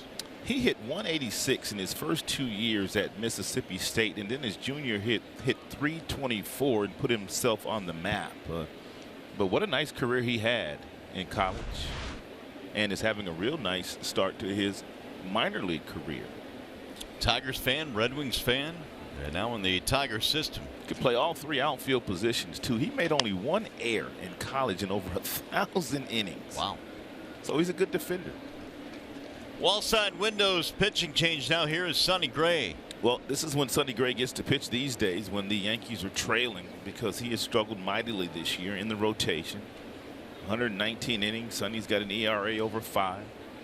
Sonny's got a plus fastball. I mean, fastball get up to 95 miles an hour. He's got a really nice breaking ball. I don't know why he's been getting hit as hard as he's been getting hit the last 2 years. I don't know either. When we saw Sonny Gray with the A's, and especially in the postseason, he matched up with Verlander one year. I mean, he was really good for the A's. Pulled on the ground to third on the backhand there. It's Andujar, and got him.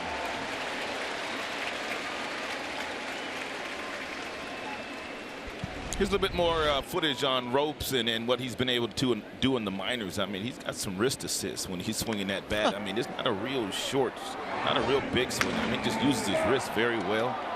Almost like a half swing with some pop the opposite way. Not a real big guy either. Know what his nickname was in college? What was that? The Maple Hammer. Maple Hammer. Maple, of course, being Canadian. Hammer usually is a guy or a name that is for guys with big swings. He's got a really short, quick stroke. What do they call the pitcher out in Seattle? The Big Maple, right? Big Maple, yeah. The big left hand. Paxton? Yeah. Sonny Gray, though, I'm just kind of thinking, man, and I'm wondering. I mean, obviously, when he was pitching out west, I mean, he was pitching in ballparks like Oakland and Seattle and some bigger ballparks, to say the least, in the American League West where he was pitching. But then you come here to the East and you pitch in a lot of bandboxes, and you also pitch against a lot of really good teams in the American League East. And I'm wondering if that's why Sonny's numbers are so poor. Could be. I mean, he's talking about Yankee Stadium here, of course. Baltimore's Camden Yards. Toronto. Fenway can be a challenge at times. Gray twice won 14 with the Athletics. He does, however, have an 11-inning scoreless streak going right now.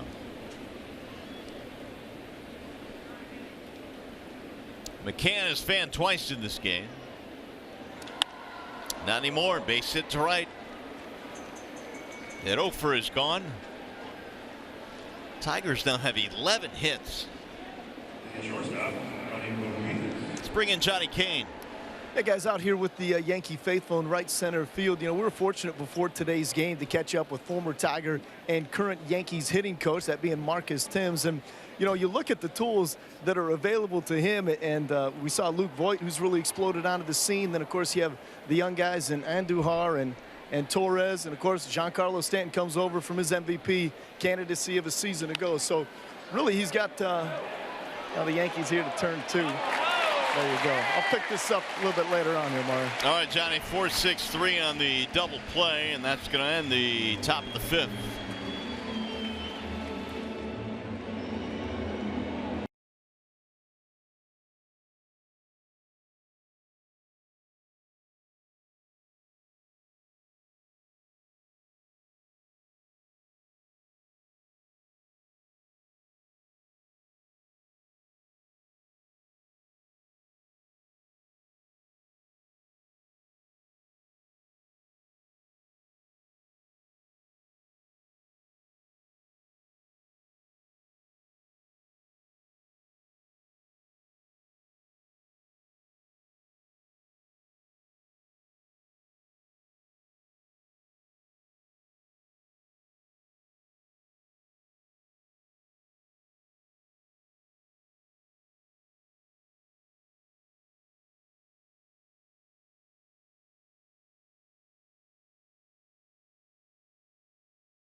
Biggest thing for him is just to make sure the guys are ready every time they come to the ballpark. Today, really only had to do some one-on-one BP work because of the day game with Didi Gregorius, who they're hoping to get back here after the weekend. But he did reflect on his time with the Detroit Tigers, and of course you guys remember this well. I said, what's your best memory of the Tigers? He said 2006, standing on the chalk line at the World Series. And of course I know that's a memory that stands out to Craig Monroe, his good buddy back in studio as well. But great to catch up with him. He's a quality human being and pretty good at his job, it turns out, too.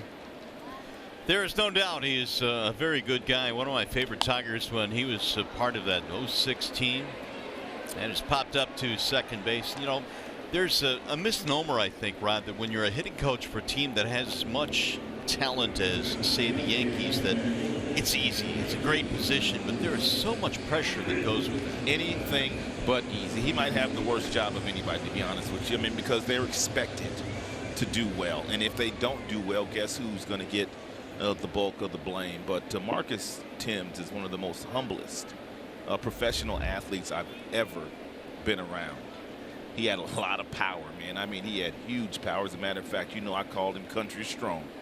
And I refuse to call anybody else country strong. That's how fond I am of Marcus. Now wait a minute, you called Tommy country strong. Yeah, not really. I think you coached you. I think you kind of led me into that one, but I wasn't all in on it. You got a snarl on your face when I brought that up. I don't think I was all in on it. But Marcus, I'll tell a real quick story on Marcus Timms. Jim Leland absolutely fell in love with Marcus Timms in spring training when Jim Leland took over the team. Driven deep to right. Reyes going back. Will he have room? Yes, he will.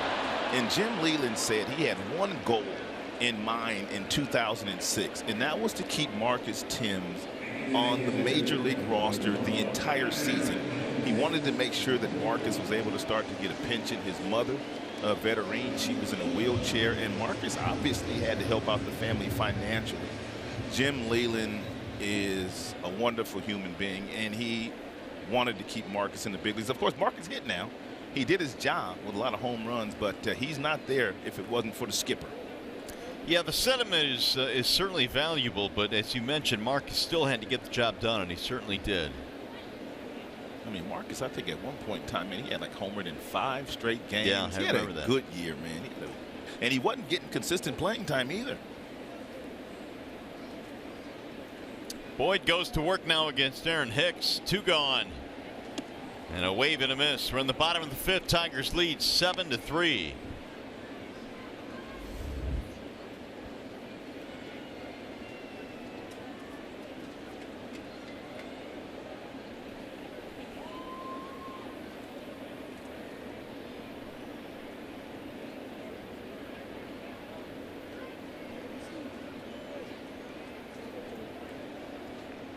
Hicks did a home run in his first at bat. He's 1 for 2. 2 more homers today for the Yankees. There's a bullet foul. Time now for the StatCast AI powered by AWS. Aaron Hicks connected for his 24th round tripper of the year with that big launch angle. He was able to get that ball over the short porch in right field.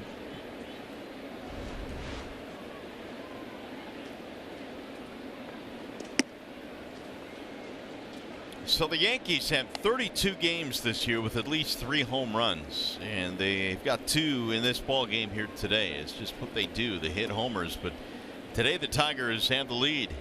33 is their team record set back in 2004 with 3 or more homer games. The 1-2. Back in the A-Rod, Derek Jeter days.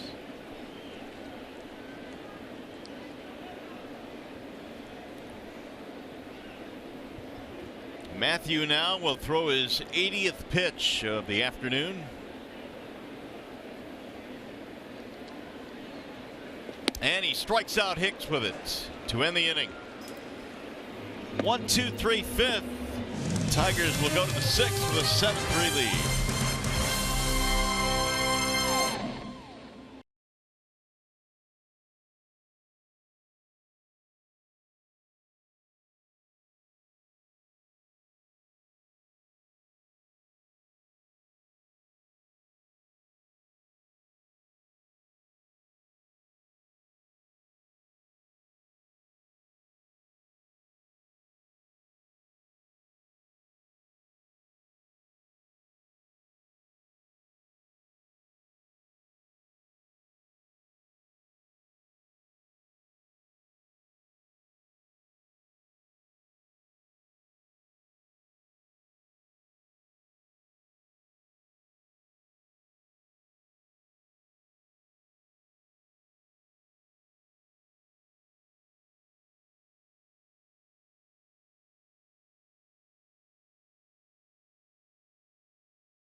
long. Aaron Hicks, their center fielder, connected for his 24th home run of the season to tie the score.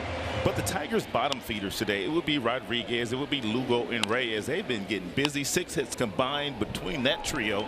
And the biggest blow of the day came on the hanging breaking ball from Tommy Canley after he came into the game. He threw 1 pitch, and the Tigers, Nicholas Castellanos, connected. Now Dawel Lugo leads it off here in the 6th inning. Lugo, Reyes, and Candelario for the Tigers. 2 out of 2 for Lugo, 2 singles and a run scored.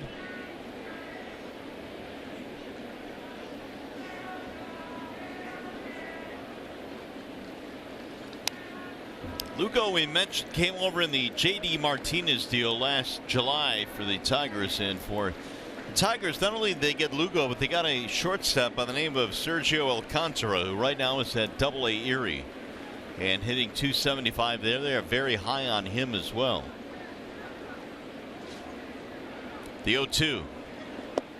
When that deal was made, not many knew of either Lugo or Alcantara, and really nobody knew what the Tigers got in return for JD. Yeah, a lot of times that's just what happens when you trade a JD away and you get minor league players. You really don't know exactly what those players can do. Yeah, but obviously Al Avila relies on his staff and his scouts who watched the 2 young players during the course of the minor league season, and they felt like those were the players that they wanted back from the Diamondbacks in the JD deal.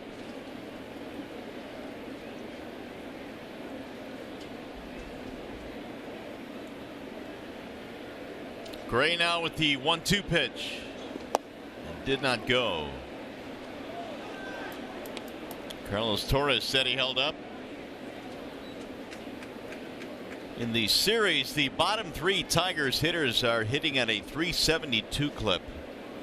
From 7, 8, 9, they have gotten it done.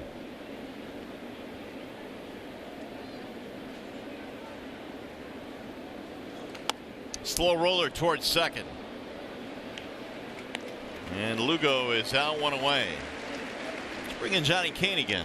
All right, guys, out here in center field, I was told not to touch this man's nachos right here or else I'd be in trouble. So we're not going to do that, but we are close quarters. I got a good look at Aaron Hicks out here in center field. We talked about him all series long. Obviously, you know, he got his start in Minnesota. Ron Gardner had him his first 2 years, and what Hicks said, being able to play for Ron his first 2 years being up here, he said, he just let me come to spring training and let me play the way I wanted to play. Now, again, the numbers didn't really start to come, especially the power numbers, until after he got here to New York. But went through a swing change in 2015, really took hold in 2016. Only had 43 career home runs through his first 5 seasons in the bigs. And then again, today hits his 24. So really worked on getting, you know, some air underneath the ball, and been able to hit with the better launch angle. Of course, we talk a lot about that, but Hicks is certainly having a renaissance here with the Yankees. And again, going from a 4th outfielder when he first arrived to the starting center fielder goes to show you the type of strides that he's made in his game. Yeah, and again, the Yankees make a great trade, sending a backup catcher to Minnesota who's no longer even there. So they got the best of that deal, to be sure. Uh-oh. That ball is hit deep to right field and way back, and Victor Reyes has his first major league home run. And it was a no-doubter here in New York. A 3-for-3 day for Reyes. They might just give him the silent treatment. We'll see. Oh, they're going to have to. They're going to have to.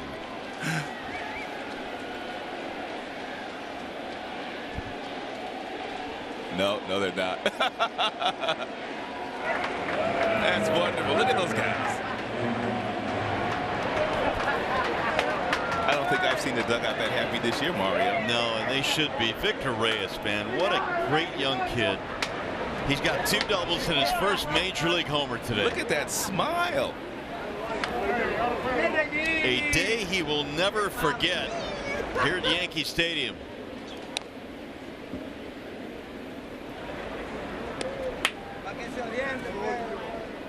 .390 feet. Reyes busting out today. He came into the series 0 for 14. He's got 3 ribbies today.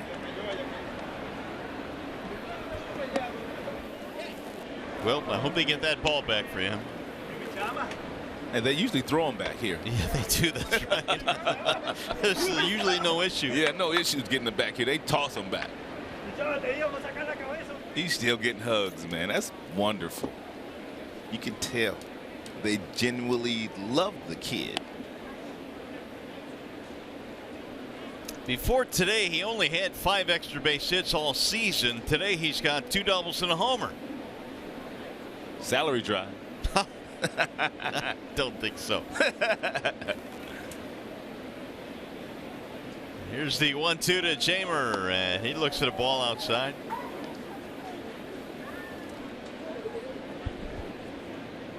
Victor Reyes savoring his first major league home run.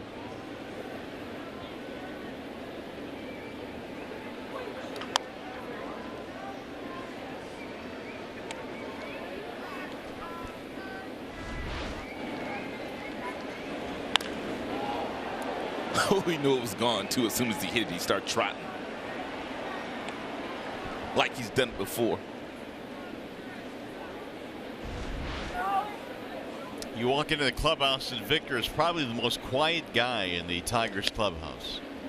That's a foul ball. While Lugo was over there pointing to where the ball ended up at. Still cheesing.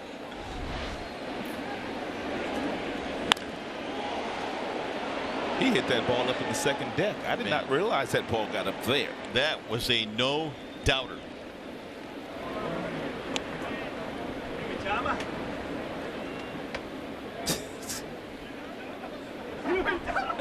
He'll be hugging and smiling all day. Still hugging, man. I'm going to give him a hug when I see him, too. Swing and a miss. Candelario is out of there, and they're 2 away now here in the 6th.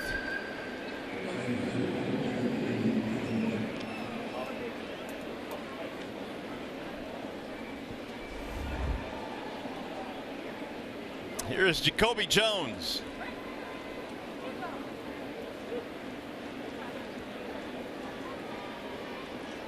Big day for Jacoby as well. Triple-double, 2 RBIs. Big day for a lot of guys. Rodriguez, Lugo, Reyes, Jacoby Jones, all with 2 hits.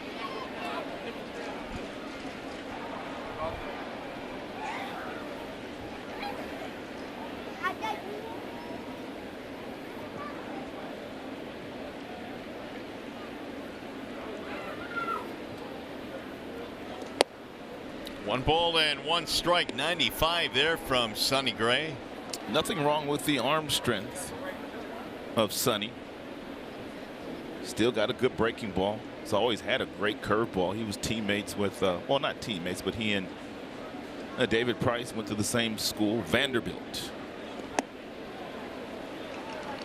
Jacoby still just at times cannot lay off that pitch up above the letters. And now it's 1-2 on Jones.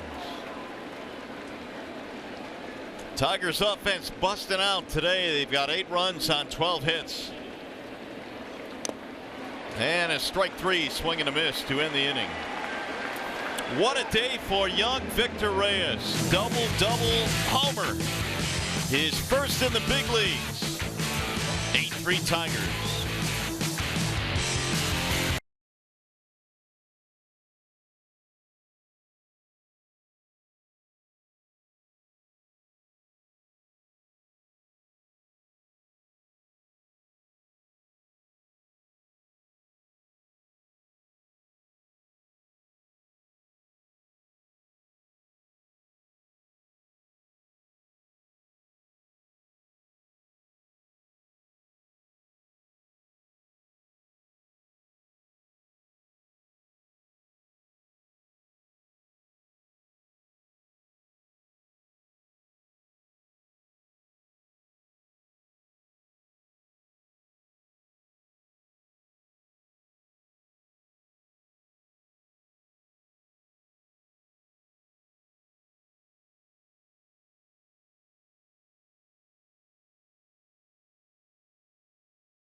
but also his first major league home run, and the Tigers now up by 5 again, 7, make it 8-3.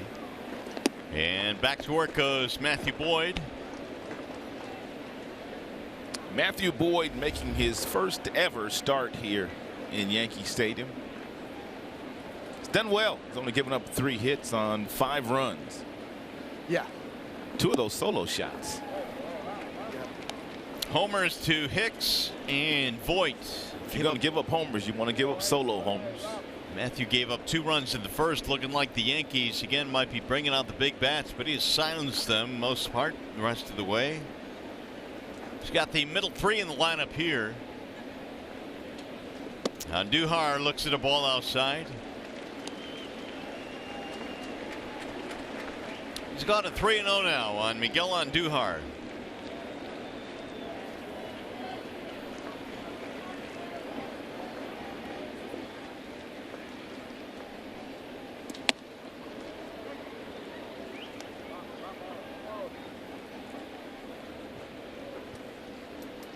Twelve Tigers hits in this game.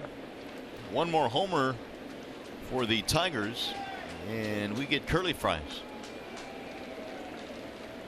Tigers fans gonna get fat, man. They had curly fries a couple days ago, didn't they? How about if the Yankees had that kind of pro bono? They've done it 32 times.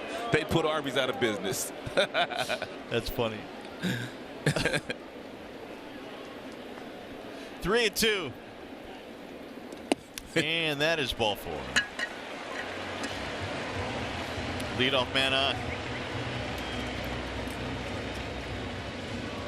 The Tigers are concluding their 68th 50th anniversary weekend on Sunday, September 9th at 1:10. Get there early. It's pregame Q&A with members of the 68 World Series team. And the first 10,000 fans receive a 68 replica pennant provided by Comerica Bank. For tickets, go to tigers.com. And the Yankees probably would have to hit like 6 home runs for their fans to get curly fries.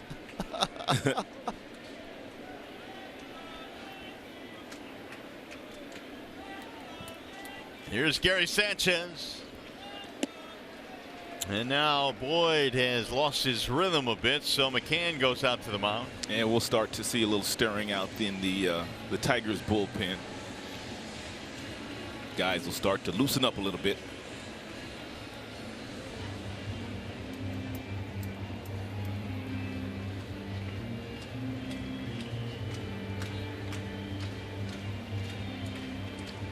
Sanchez singled in a run in the first inning. He grounded out in the third.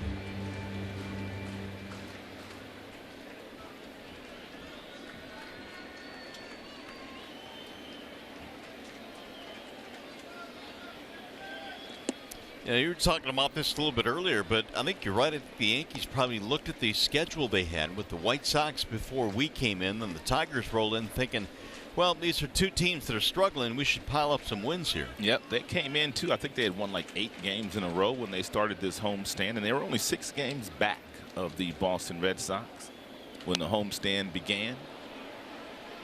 Then Chicago won 2 out of 3, and the Tigers now are gunning for a split in this series.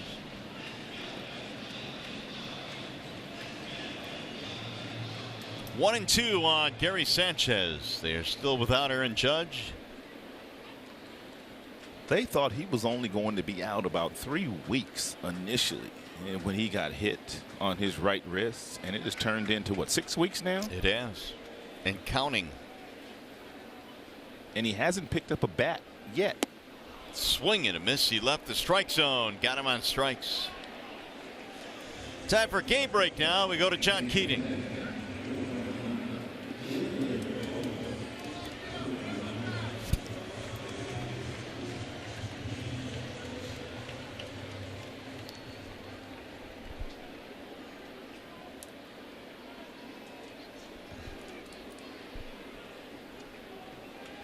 Mercy. Nothing like Hawk Harrelson imitations.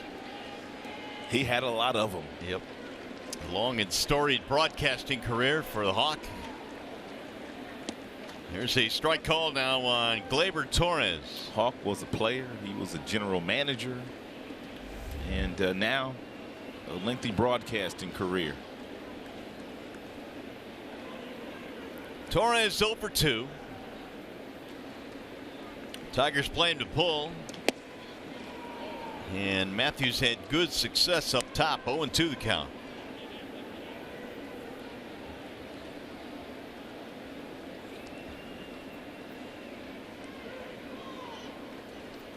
Boyd at one point retiring 8 straight in this game.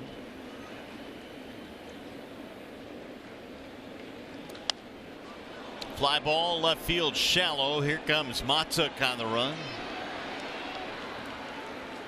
2 gone. Win big with Menards and Fox Sports Detroit. Visit any Menards location. Pick up your entry to win the Fox Sports Detroit Ultimate VIP Studio Experience Sweepstakes. Your visit will include a studio tour, a meet and greet with the talent, and more. Check out the sweepstakes entry forms at your local Menards. We're at Yankee Stadium in the Bronx, wrapping up this series here. The Tigers and the Yankees. Mario and Pemba, Rod Allen, Johnny Kane with us as well. Before we head to Chicago, Chris Wasilewski is our producer in the truck, and Michael Odino is our director. Luke Voigt, the batter here, with 2 outs and a runner aboard. Voigt homered in his last bat against Boyd. And Luke Voigt has been playing so well, he's kept Greg Bird on the bench. And they're very talented first baseman, but often injured first baseman Greg Bird.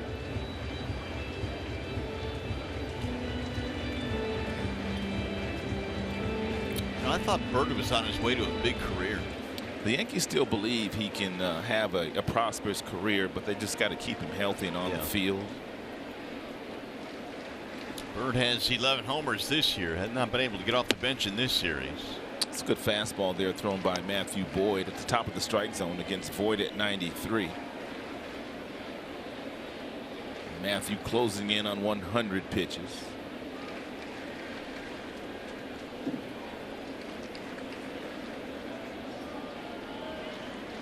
One strike away from closing out the 6th inning.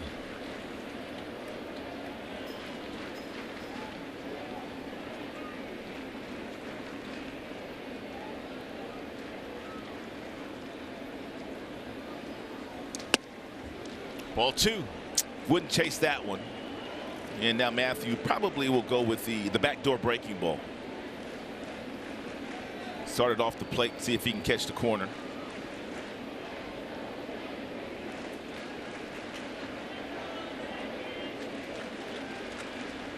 Swing and a miss, and Boyd walks off the mound with another strikeout, his 6th of the day.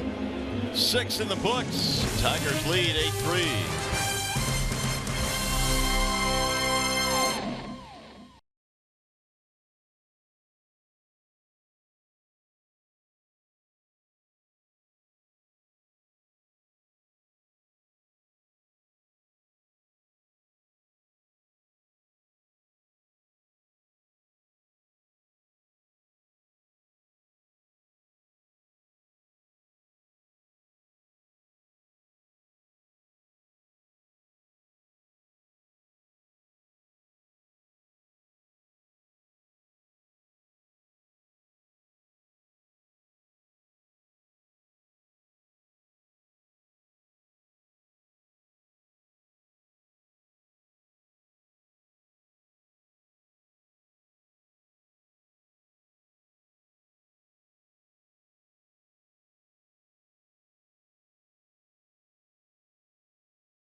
Energy, know your own power. Nicholas Castellanos connected for his 20th home run against Tommy Canely earlier in this contest.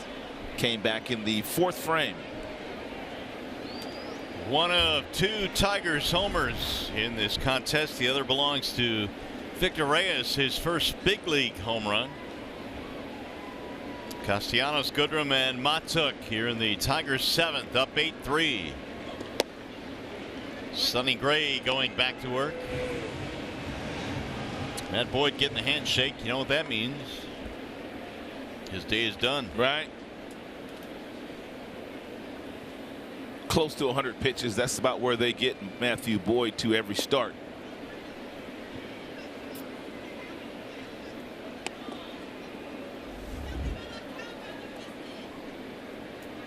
Nicholas now with 75 driven in. He's got 153 hits on the year. Making a strong push and for another 100 RBI season. And Nicholas drove in over 100 last year in his breakout season. Line drive to center, base hit. Nicholas born to hit. Wide turn at first base. He'll retreat. Leadoff man on here in the 7th. Tigers now 13 hits.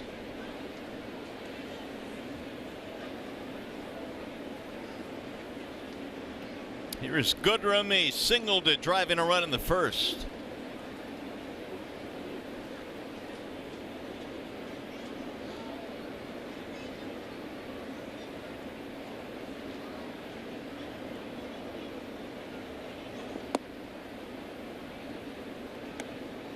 And Nico Goodrum, outstanding fastball hitter. Homered on the 100-mile-per-hour fastball just the other day against Luis Severino. Nico with a pair of home runs in the series. And one was a line drive and the other one was the majestic fly ball that carried over the short porch and 314 side. 15 homers for the Tigers rookie.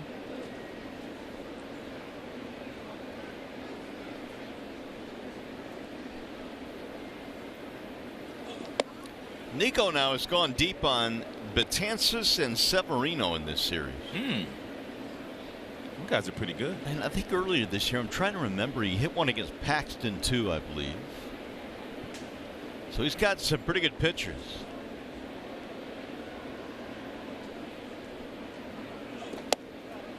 On the outer edge. Nico's starting to compile some pretty good pitchers in his book.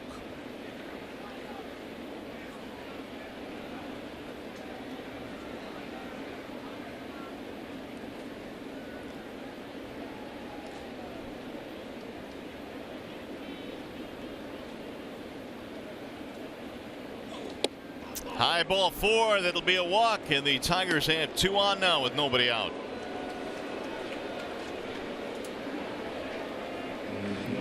MLB At Bat is your #1 Detroit Tigers app. Customize your experience to catch every moment this year. Get Tigers home screen icons and features like MLB.TV Game of the Day, in-game highlights, stats, news, and more. Download MLB At Bat today.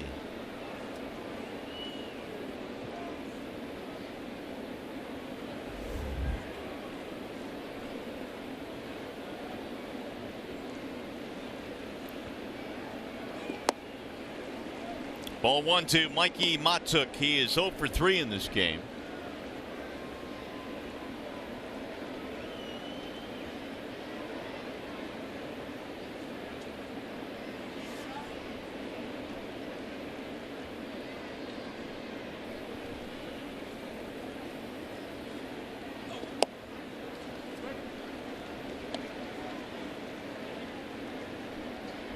Mikey only 2 for 13 in the series. He has 2 men on here in the 7th. The Tigers up 8-3.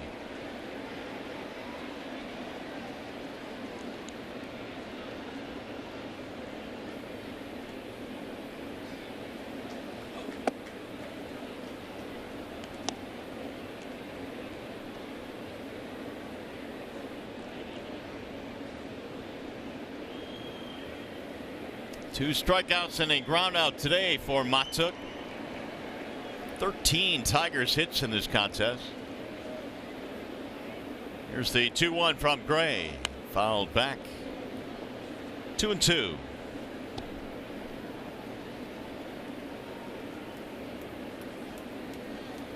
Tiger box is plenty busy today, and that's good to see. Look at the bottom 3, man. Rodriguez, Lugo, and Reyes.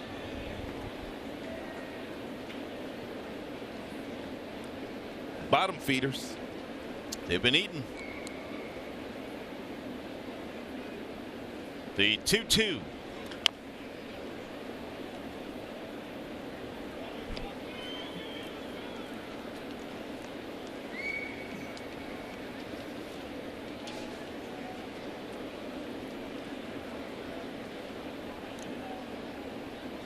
Tigers have the White Sox next. They'll be in Chicago tonight to play their day game tomorrow. 3-game set there.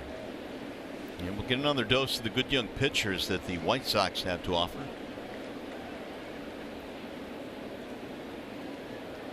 We're going to see those same 3 that we saw at Comerica Park. Lopez, Giolito, and Kopech. We don't see Rodon again, which is not all bad to dodge their ace, the left-hander, but the other 3 are very talented, especially that Kopech kid. A little bit outside, he held off. Yeah, you keep hearing how good these guys are in the minor leagues. Kopech throws 100 and blah, blah, blah. And then you see him in the big leagues and you're like, all right, yeah, he's pretty good. Yeah, he legit. 3-2, the count on Mikey Matuk. Chopped to third base on Duhar, racing to the bag, 1, and that's all they'll get. Force out at third, and Matuk aboard in the fielder's choice. And that's going to bring up James McCann.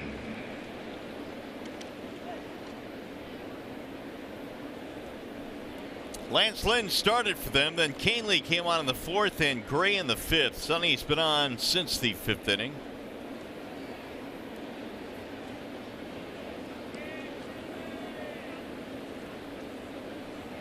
The sun has finally burned away the clouds here. Enough sunshine to really heat this place up. Another big crowd here at Yankee Stadium, who again went over the 3 million mark this year. They've gone over 3 million for 20 consecutive years.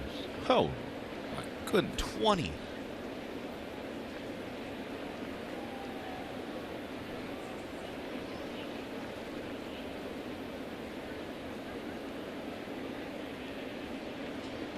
Ball 1.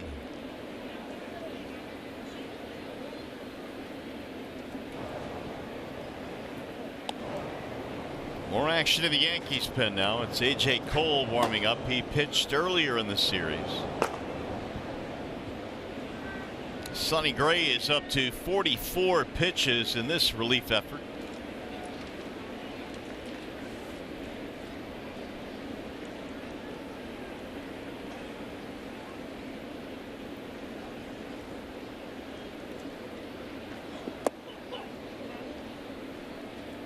Two and 0 the count.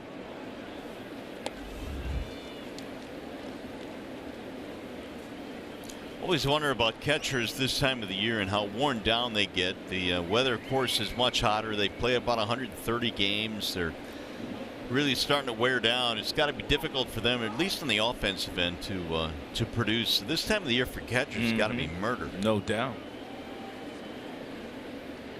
James ought to be perked up right here, though. 2-0 count. Runners on second and third. 1 out. In the air toward left field. And it's going to be Brett Gardner. Look out. He'll make the play. Runners tag and hold. Looked like Gardner was having trouble, but he's actually lining up. I said second and third, but they were first and second. Wishful thinking. He's my Rand pick to stick. I'm sorry. Oh, is he really? Yeah. I was trying to get a point any way I can, man. I saw you working there. 2 away. That'll bring up Ronnie Rodriguez.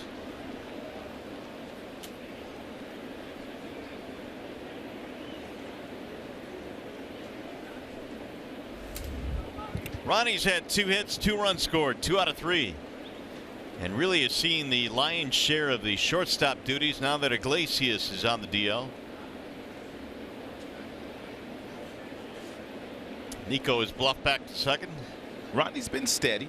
I mean, he didn't give you the flash that Iglesias gives you at the shortstop position. He's probably not a Gold Glove defender, and Iglesias could possibly win a Gold Glove at some point in time, but you just love his steadiness. He's caught everything that's been hit to him, and he's made some contact with the bat. Does Sonny Gray actually think that Nico might steal here in the 7th inning with 2 outs? Apparently so, because he's been very preoccupied with Goodrum. I guess it's not out of the question, but it's kind of unlikely.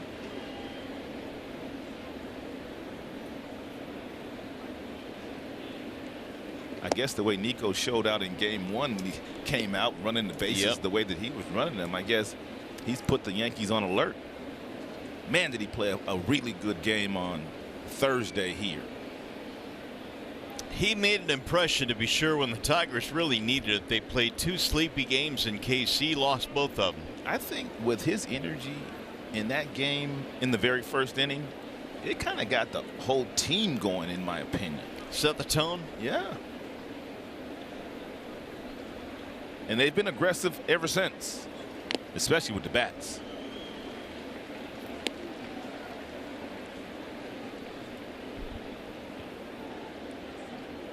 Here's our game summary. Matthew Boyd, good today. 6 innings, struck out 6. Jones, a big day. And Victor Reyes, the biggest day. 3 for 3 with his first major league home run. Also 2 doubles for Reyes.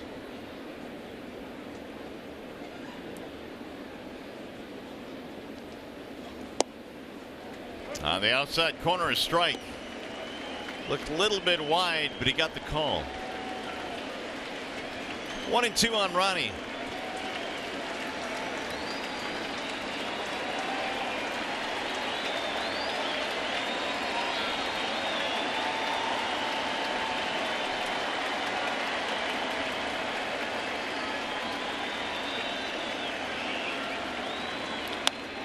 Slow roller, third base side on Duhar. And not in time. He beat it out, an infield single. Well, now we're going to get a call down at third on Nico Goodrum. And the out will be recorded, and Dave Clark wants an explanation, but even though he beat it out. Paul Nard again. And here comes Scardy. Paul Nard threw Gardy out a couple of nights ago on Friday.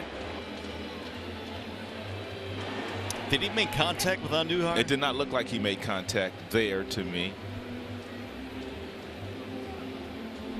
So apparently they'll get him on the interference call, and that's going to end the inning.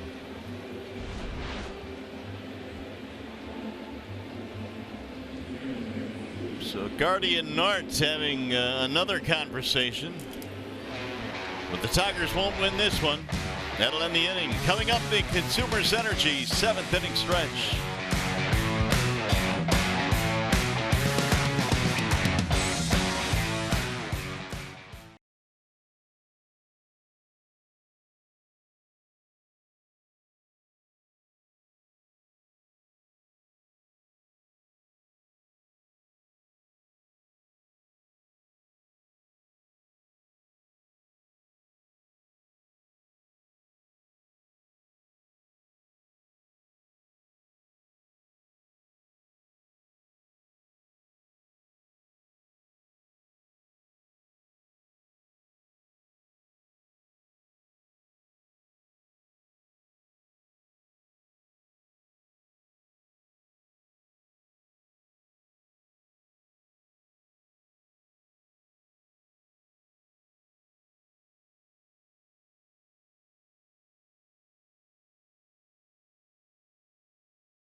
What's going on in Ram Pick to Stick today? How about me with Victor Reyes today and 13 You had big Reyes? points? No, I had McCann today. I thought you said, what is going on here? That is brutal. No, now they're changing it. I'm like, what? Nice job by Johnny and Keats, though, with the first 2 picks today, though. They nailed their picks with Nicholas Castellanos. I said, Charles Barkley would say that's terrible. That's terrible. Terrible. How about that, though? We got a good game going Yeah, now. we got a good game going. You got Matthew Boyd.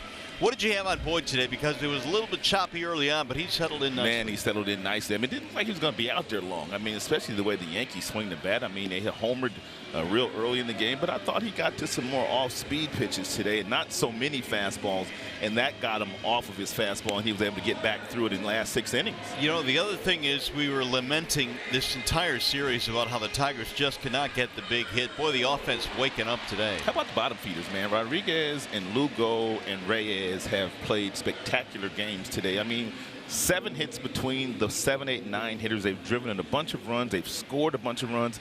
They've set the stage here today along with Jacoby Jones. Yeah, they really have, and it's good for the Tigers now, who are trying to get a win here before they head to Chicago. It's a wall side windows change as Alex Wilson comes on. I almost threw you off there, that Victor. You did throw me off, man. I was like, what? How about that? 13 points and no one took Victor. No one. That's terrible. Oh, well.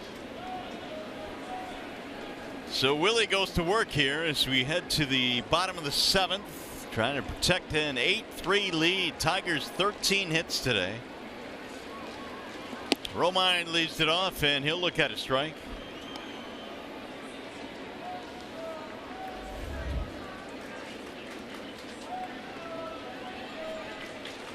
Two strikeouts for Romine.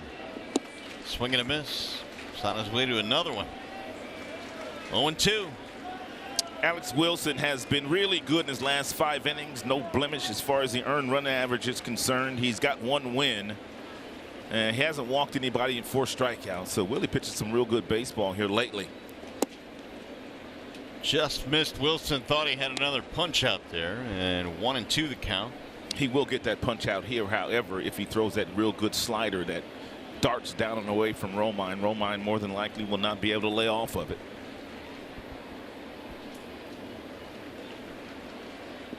Swing and a miss, and it did dart low and away. See you later. 1 gone.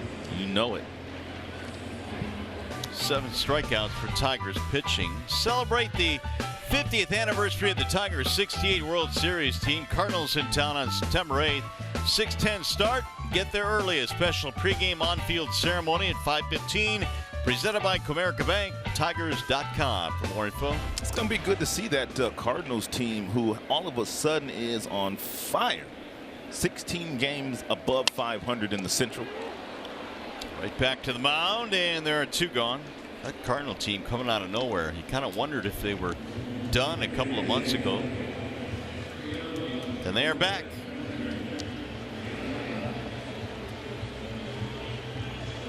Cardinals got that one kid out of their bullpen, man, that throws 104 miles an hour. I'm looking forward to seeing that kid. It's an A-ball earlier this year, I think. Yeah. Can throw it hard. 104. Jordan Hicks is his name. That's brilliant. Yeah. Yeah. No, that was humanly possible. I didn't either, man. How do you hit 104? I don't know. Soon they'll be hitting 110.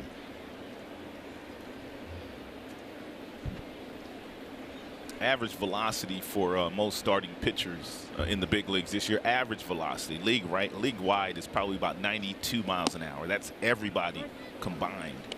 Relievers, it ticks up to about 94 miles an hour combined in the major leagues as far as the velocity is concerned.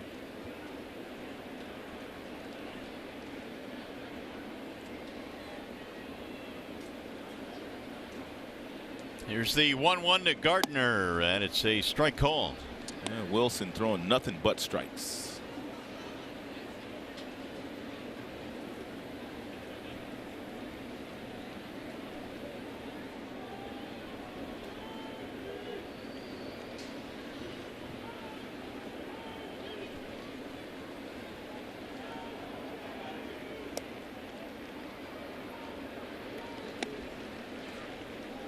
2-2 now on Gardner, trying to get something rolling here in the 7th. Tigers up by 5 big ones.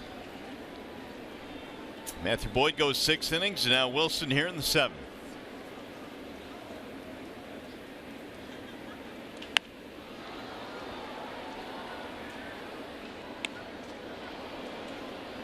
Only 5 hits allowed by a couple of Tigers pitchers in this game. Tigers have been stingy as far as giving up hits the last couple of days. Didn't give up many yesterday either.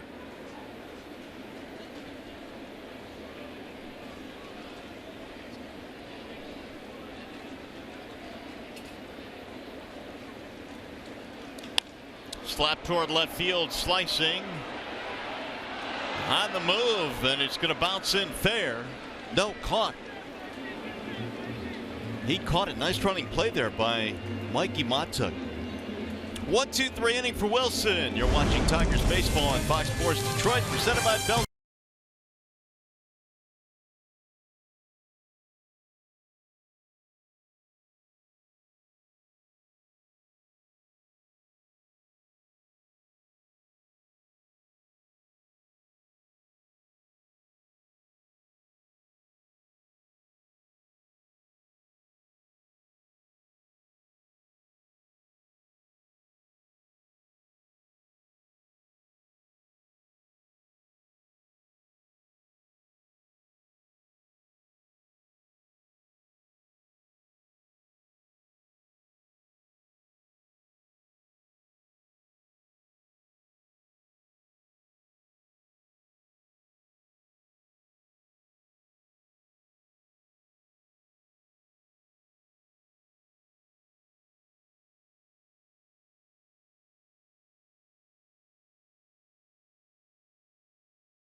There was interference here by Nico Goodrum on what would have been an infield hit.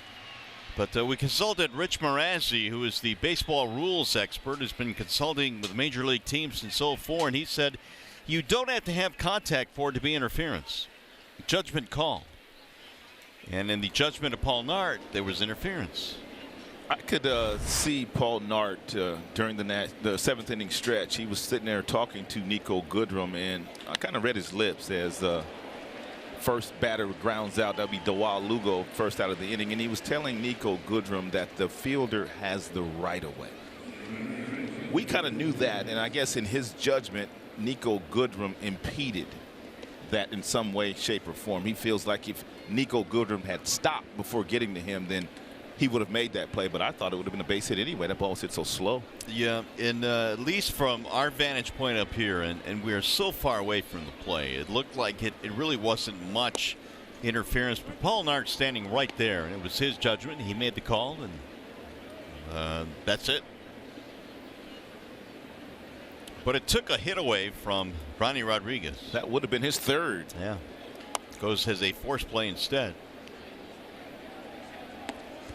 So is there a 4-hit day in the bat of Victor Reyes? It would be the first of his career. 2 doubles and a home run, his first in the big leagues so far. He's probably earned himself a start tomorrow. I would think so. Ooh, Sonny bouncing that one well in front of the plate.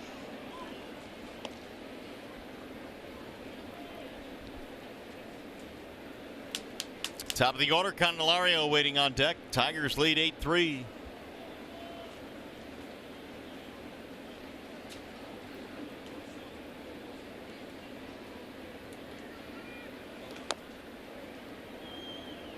Just like we promised you, it's time for the Miller Lite Hold True moment. And if you missed it, the first career home run in young Victor Reyes' career, and he knew it was gone. He hit it a ton out to right field.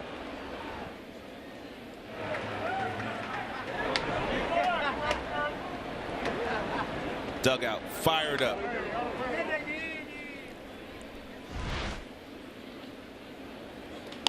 Slice to left field on a base hit. It is a 4-hit day for Reyes. Do it, Victor. A single, 2 doubles, and a homer.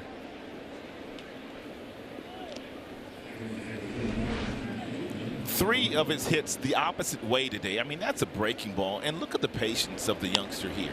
He just waits and waits and waits and gets that front foot down, and then he flips it the other way. Man, has he really been patient in that batter's box all afternoon long. And that would have been a 14-point day for you had you picked him and ran, picked the stick. You too. Good point. Nobody picked Victor Reyes today, and he's the last one laughing right now.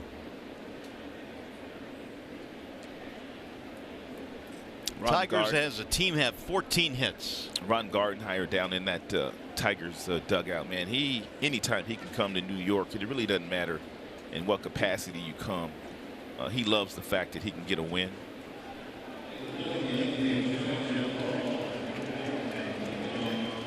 What are they looking at? They're going to look at the pickoff. So we'll get a challenge here. Whether or not Reyes got back into the bag. Oh, he might be out. I think you're right. Here's the look.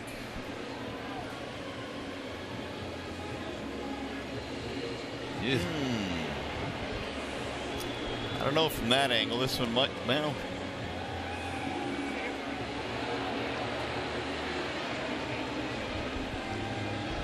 I don't think there's enough on that angle.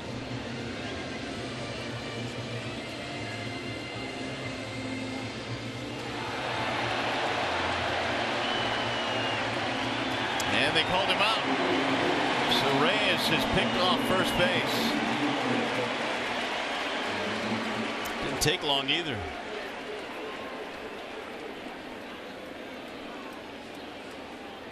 Two gone now, base is empty. Just to finish that thought on Gardy Morrow, you and I were talking yesterday when he was managing the Minnesota Twins. It seemed like every single year the Twins would get into the postseason, whether they be a wild card playing one game or whether they be playing for the division or whatever the case may be. The Yankees would always knock Ron Gardenhire and his Twins out of the postseason. They did it just about every single year. So every time he could get a win in New York, he's very, very much in favor of it. Yeah, don't think he's forgotten about that either. All those years facing the Yankees in postseason play with failure at the back end of it. Yeah, he would come in here with a Minnesota Twins team with a low payroll, and he would have to go up against the mighty Yankees with a $200 million payroll, and the Yankees would win most of those series. Here's a replay that may have been the definitive look. Yeah, from this side, let's see. Yep. Boy, barely. Yeah.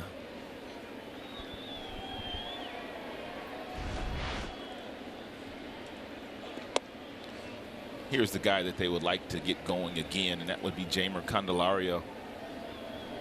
He's got himself in a really good friendly fastball count. Should be able to drive this ball somewhere if he gets a fastball. I mean, hit it hard somewhere. By the way, with Reyes putting together a 4-hit day today, the last Tigers #9 hitter to have a 4-hit game was Andrew Romine in 2015. Romine. 3 years ago. Single, 2 doubles, and a homer today for Victor. And Candelario down on strikes. Inning over. Here comes the bottom of the 8th.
Expectations of what a bank can be. Come to Comerica, your Metro Detroit Chevy dealers. Visit ChevyDetroit.com. See why Chevy drives the Motor City.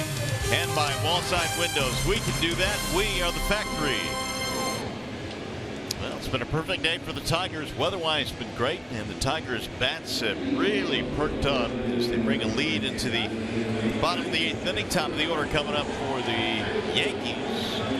8-3. Tigers have the advantage. Wallside Windows pitching change. And it's Lewis Coleman coming in.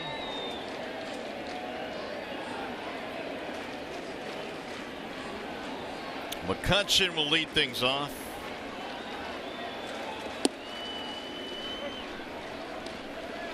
He is still looking for his first hit as a Yankee.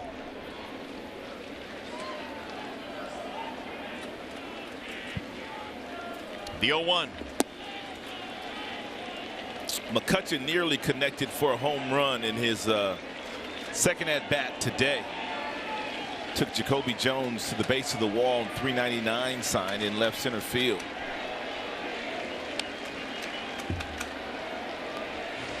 Tigers pitching has done a masterful job today. Only 2 of the last 21 Yankees have reached base. They've really pitched aggressively inside to Andrew McCutchen.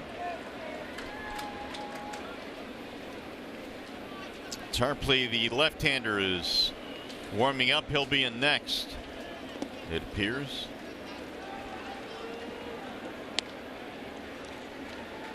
Stephen Tarpley called up yesterday from AAA.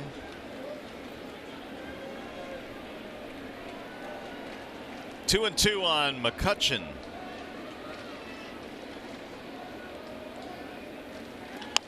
Ground ball foul. Yankees called up so many players yesterday they had to put a few of those makeshift lockers right in the middle of their clubhouse like Jim Schmeichel does at the beginning of spring training, where you've got a lot of bodies walking around. By the end of spring training, there's a whole lot of room. Yes, indeed. A lot of those guys are sent to minor league camp. Yep, the makeshift lockers are gone. And it hit him, so McCutchen. It's the second time they've hit McCutchen in the series. He's hit by the pitch. He was drilled in the 5th inning yesterday. Here's the upcoming matchups in the upcoming series, brought to you by Wallside Windows. Should be a nice matchup tomorrow. I know Michael Fulmer is chomping at the bit of getting back out there after what happened to him 5 days ago in Kansas City. And Liriano and Zimmerman will follow Michael. Lopez, Giolito, and Kopech, all very talented, all very young, all have fastballs in the mid to upper 90s.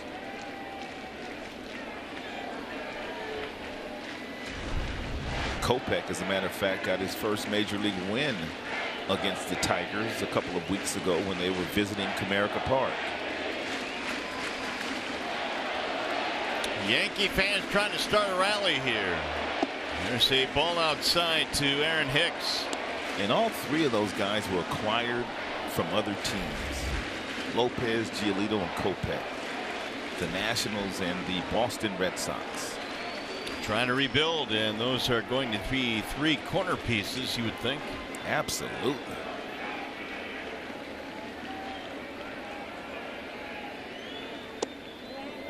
Two and 0.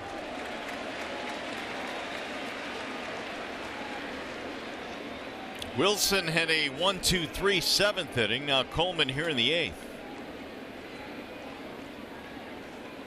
So I want to give these Yankees a sliver of daylight. Hicks homered in the 1st inning. And now Coleman's gone 3-0.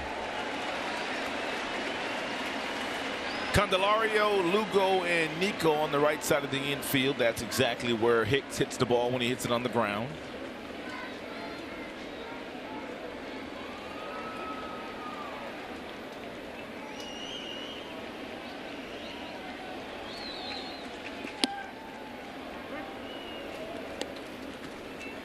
Three and 1 on Hicks. Andujar waiting on deck, then Sanchez. Coleman going through the teeth of the Yankees lineup, and they have Giancarlo Stanton sitting on the bench today.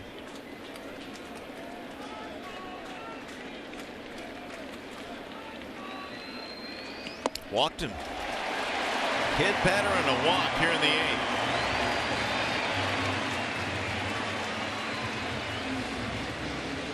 We'll bring up on Duhar.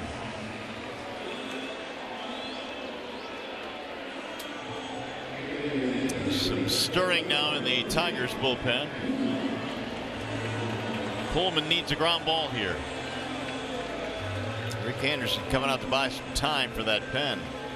Yeah, 5 runs is, I mean, it's a nice lead, don't get me wrong, but in this ballpark with that offense on the other side, they can cut into that lead quickly.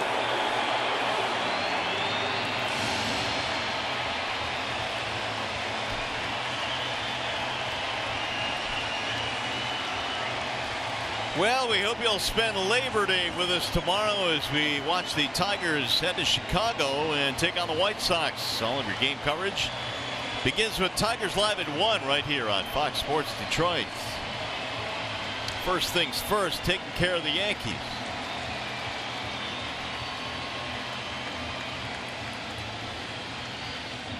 Now on Duhar with a double and a walk.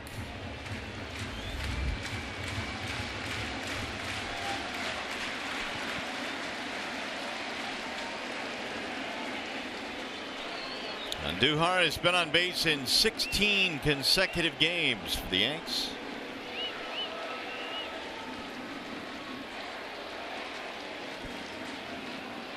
In there, a strike called.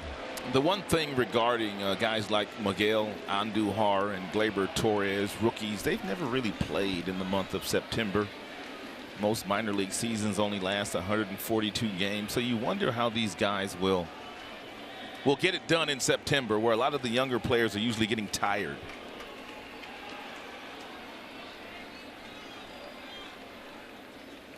Ground ball left side, base hit. He found a hole. McCutchen rounding third. He will come around to score, and the Yankees now have shaved it to 8-4. And still nobody out.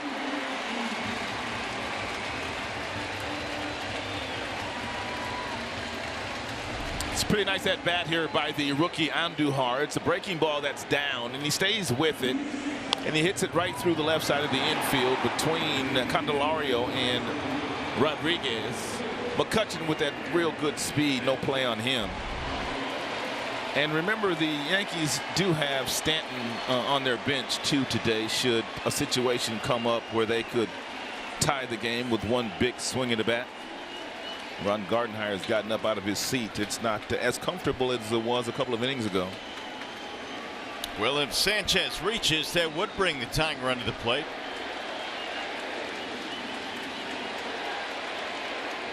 And Sanchez has got a lot of power. Lot of power. Coleman just not throwing strikes.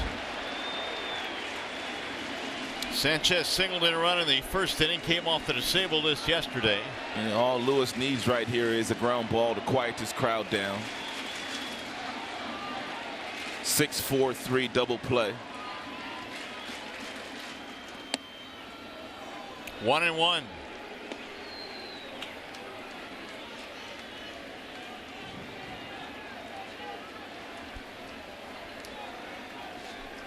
And Coleman usually much better in throwing strikes. He doesn't usually give that many free passes away.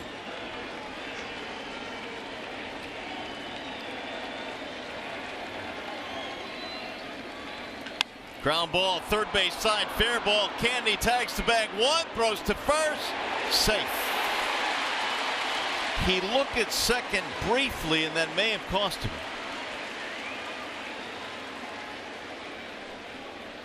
Yeah, there's Joe Vavra, the quality control coach, on the phone, looking to see whether there was an out at first base. Yeah, you might be right, Mario.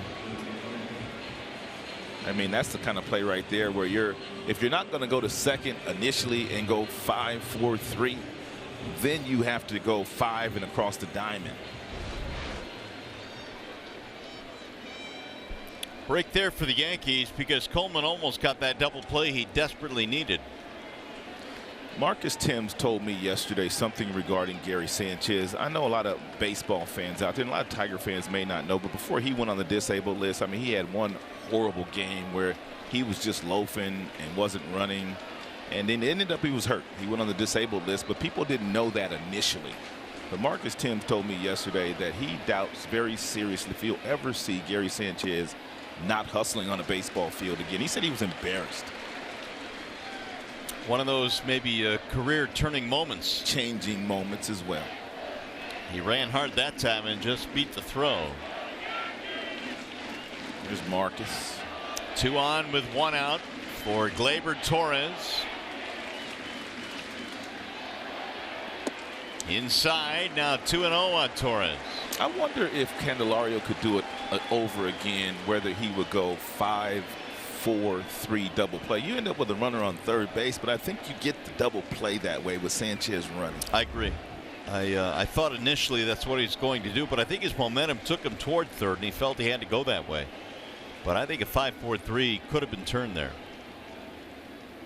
Up and in, and now 3-0 on Gleyber Torres. Whew, they might have to go get Lewis. He's still 1 ground ball away from getting out of this inning. Stranger things have happened. 11 balls, 8 strikes in the 19 pitches thrown by Lewis. In there, a strike called at the top of the zone, 3-1. And this young man right here has got a lot of power. Only 9 of the 20 pitches have been strikes.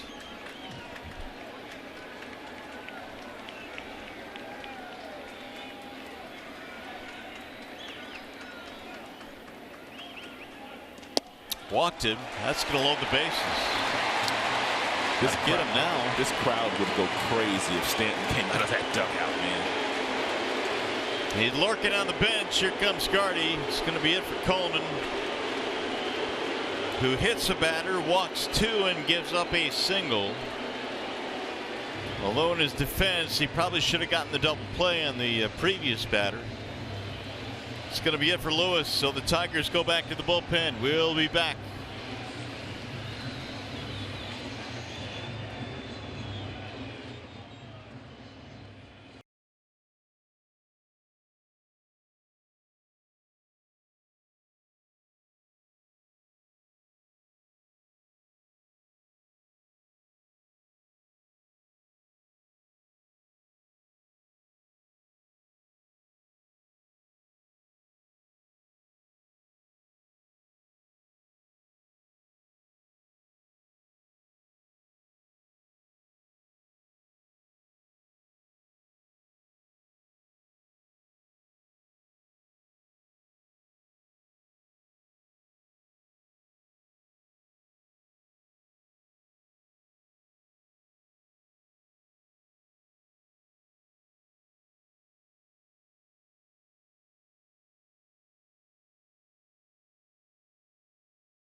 Runners on second base, July 23rd. The runner came all the way around to score, and then this ended the game right here. It was a ground ball, and the Rays turned a double play, and the game was lost by 1 run. I mean, then you could see Sanchez here was not running out of the batter's box, and man, the New York media and the national media, they barbecued him after that, man. And it learned later that he was hurt. So I told you, Marcus Timms told me that you never see this young man not run down the line again.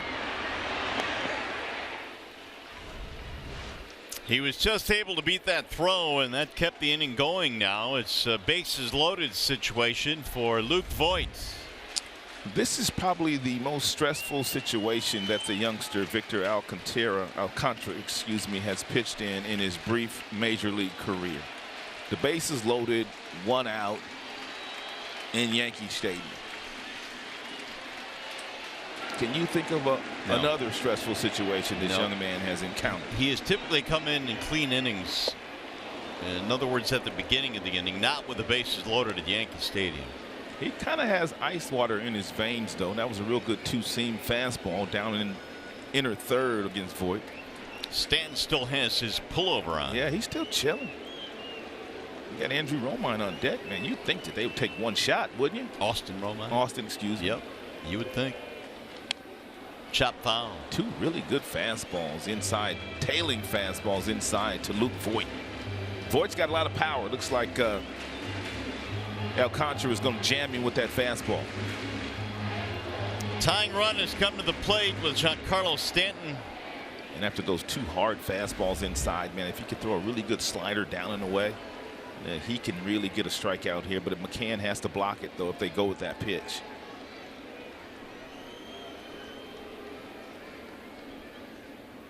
Oh, my goodness. Up and around his dome. No intent there. Not at all. He had to spin out of the way. Voit spinning. I mean, McCann was set up right down the middle. That fastball just got away from Victor. He overthrew it, really. That's what happened.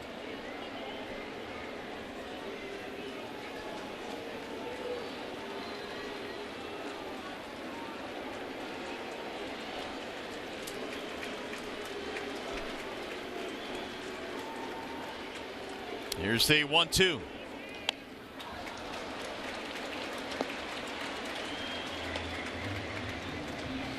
All four pitches to Voit have been fastballs.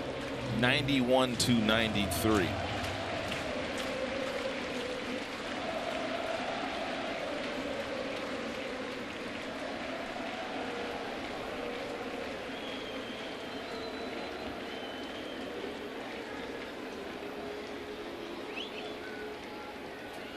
Swing and a miss, and a huge strikeout for Alcantara.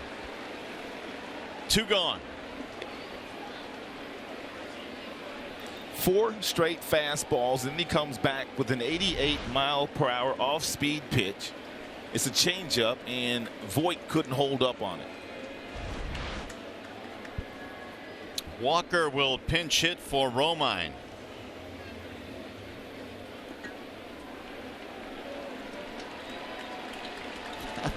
I'm with you, though, man. This instant right here is screaming for Stanton to come up and pinch hit. This crowd, man. Go nuts. Against a rookie pitcher. But I guess they are one of those teams, at least up until this point, if they give a veteran player the day off, they give him the entire day off. Jim Leland used to operate that way as well. When he gave Miggy a day off or Victor a day off or any of the big boys, he wanted to make sure they had a whole day off. Walker's got some power.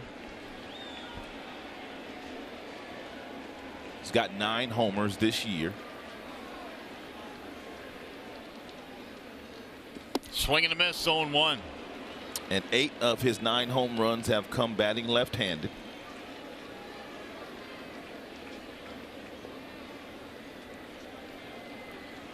Eight 8-4 Tigers lead. They're loaded up for the Yankees. A run in here in the 8th. It all started when McCutchen was hit by a pitch.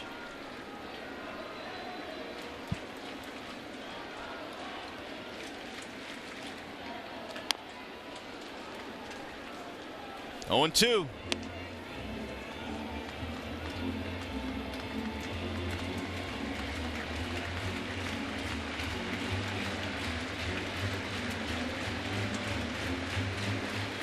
Walker has not struck out in 30 consecutive plate appearances, which right now is the longest active streak in the major leagues. Oh, I see how you're working. Setting it up here. I see how you're working. Now it's up to Mr. Alcantara to take care of it. The 0-2 pitch. Line to left, foul. And James apparently did not like that 0-2 pitch there from Victor Alcantara. And Ronnie Rodriguez is going to go and interpret for Victor. Andujar at third base, Sanchez at second, and Gleyber Torres at first.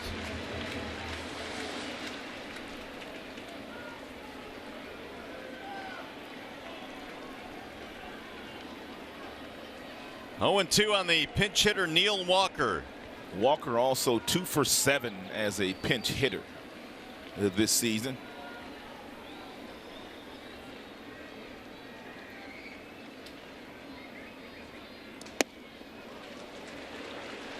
One and two.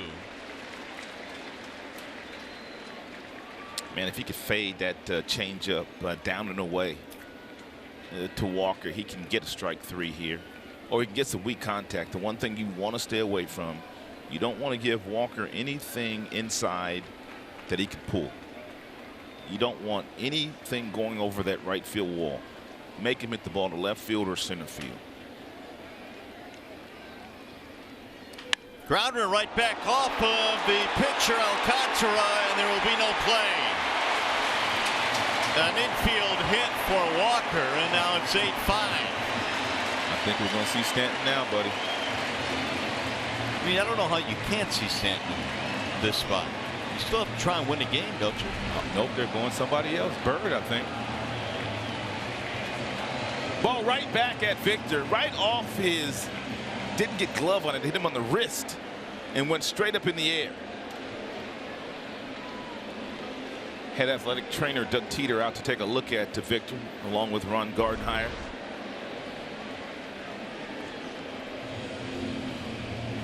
Alcantara had gotten 0-2 on Walker, and then an infield hit right off of Victor. This is actually going to work out pretty good for the Tigers, because if it is Greg Walker that comes off that bench, the Tigers have had enough time, I think, to get Daniel Stumpf ready in the bullpen, so they'll be able to counter this move with a left-hander.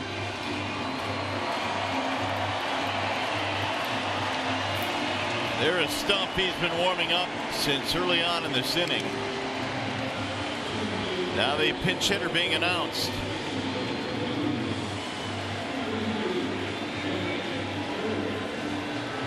So Greg Bird now is introduced. It's the first time we've seen Bird in the series.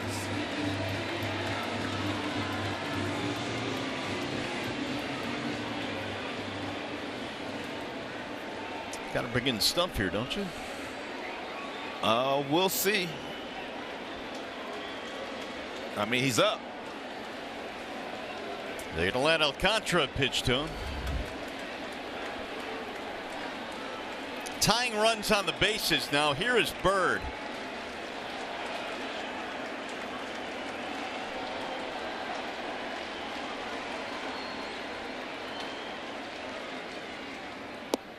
Strike one.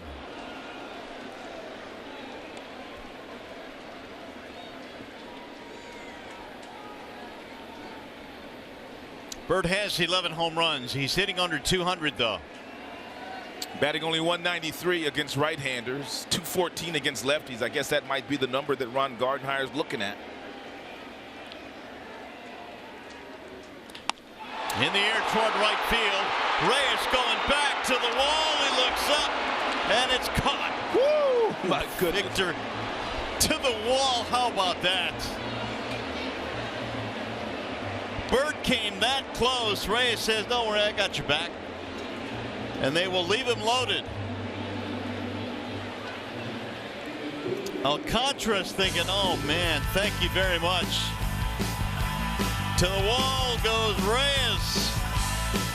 8-5 ball game.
Victor Reyes, the star of the afternoon. He has a 4-hit game. He caught that ball at the wall, which looked like it was going to be a whole lot of trouble, but Victor got there. It looked like to me that he ran into the wall as he was catching that ball, almost. One more look at it. And he was able to make that play, man, but man, take a look at it. He doesn't know where the wall is, and he runs into the wall, and he caught it. I mean, that could have been, well, he caught it. Let's just stay with that. That second shot there was a great look. Yeah, I mean, because, man, that's tough. But he made the play. Tigers escape, still leading it 8-5 now. 3-run game as we go to the 9th inning, and we've got some changes now. Walker is in. Tarpley, the new pitcher.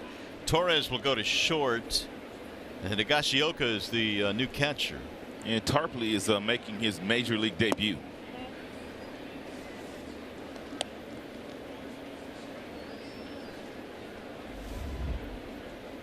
And Tarpley's numbers in 17 games in AAA, a 2.65 ERA. Opponents batting .192 against the left-hander. Here's McCutchen running it down. Jacoby's had a nice day swinging that stick, man. He's made some good, hard, solid contact. Jacoby's a really nice player when he makes and when he gets strikes. When he keeps the ball in the strike zone, he's dangerous. One gone, and that will bring up Nicholas Castellanos. 2 out of 4 with a homer in this game. A 2-run shot back in the 4th. AA, AAA numbers for Tarpley really impressive. 1.94 ERA. He earned this call up.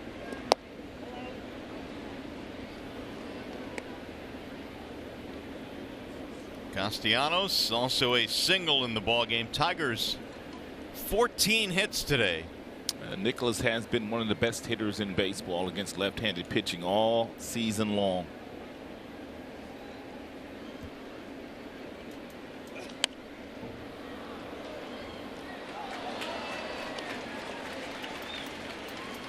Shane Green in the Tigers bullpen. Ooh, that 8th inning got a little hairy, didn't it? A little bit. They brought the tying run to the plate a couple of times. The go-ahead run when Bird went up there with that long fly ball to right.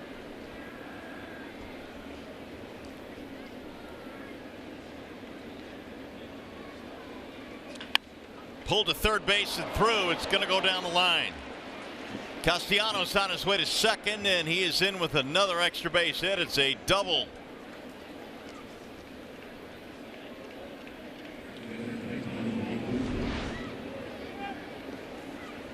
A little slow breaking ball there thrown by Tarpley, and Nicholas pulled his hands in nicely and shot that ball right down the third base line.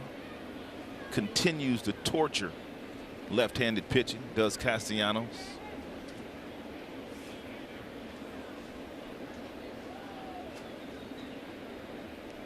Nicholas came in batting over 400 against lefties. And for Nick now, 37 doubles this year, a career high. Here's Goodrun trying to score him. Ball 1 to Nico. Nicholas has a really nice shot at having a 25 homers this year, another 100 RBI season, and we've always talked about all the extra base hits, and he's probably going to get 300 total bases, which is always a good barometer for a guy having a good season offensively. Ground ball, shortstop side. And Nico is out at first base. Castellanos holding at second. We'll bring up Matuk.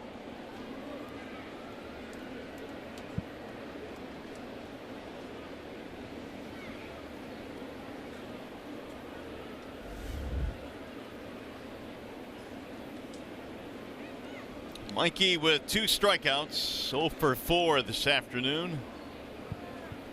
Can put a positive spin on his day by driving in this run with 2 outs.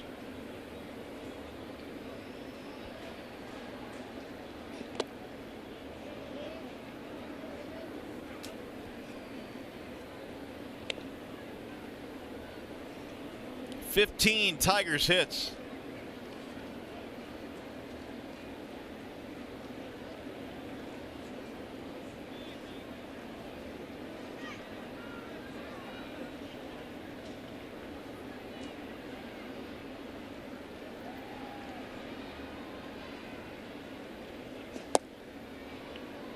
Two and 0 on Matuk.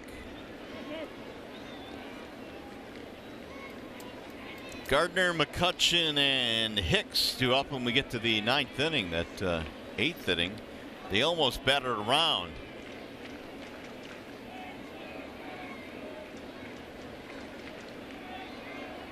Here's the 2-0. 3-0 on Matuk.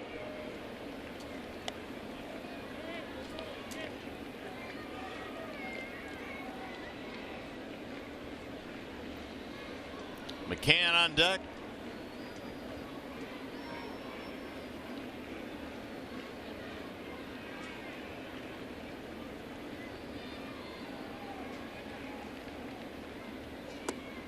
Lost him, ball 4, walked him on 4 straight. 2 on now for McCann.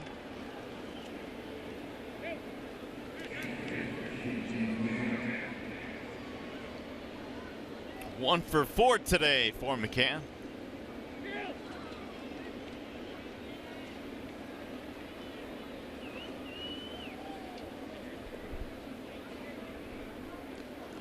Tigers off to Chicago after this one, a 3-game series coming up. Labor Day matinee tomorrow from Guaranteed Rate Field.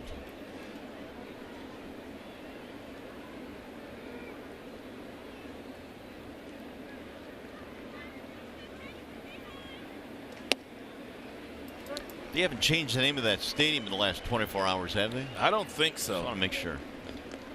I mean, they've had like 5 different names since they opened it up. It seems like it.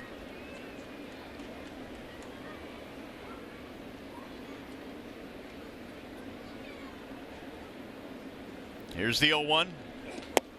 0-2 now on Mack. Good fastball there at 95 thrown to James McCann.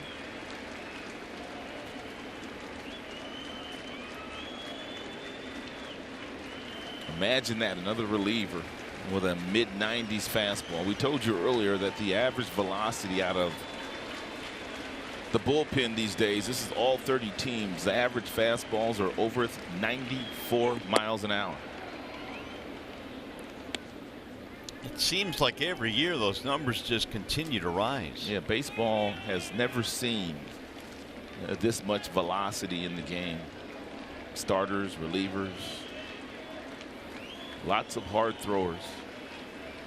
He's already shown McCann that breaking ball. He showed it to him on the very first pitch. If he throws it again to James and he leaves it up, James might have a chance of putting it in play, only because he's seen it once.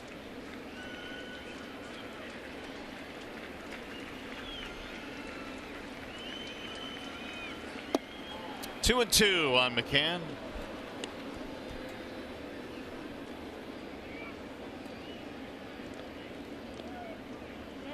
Tigers, a lot of production from 7, 8, 9. Rodriguez 2 hits.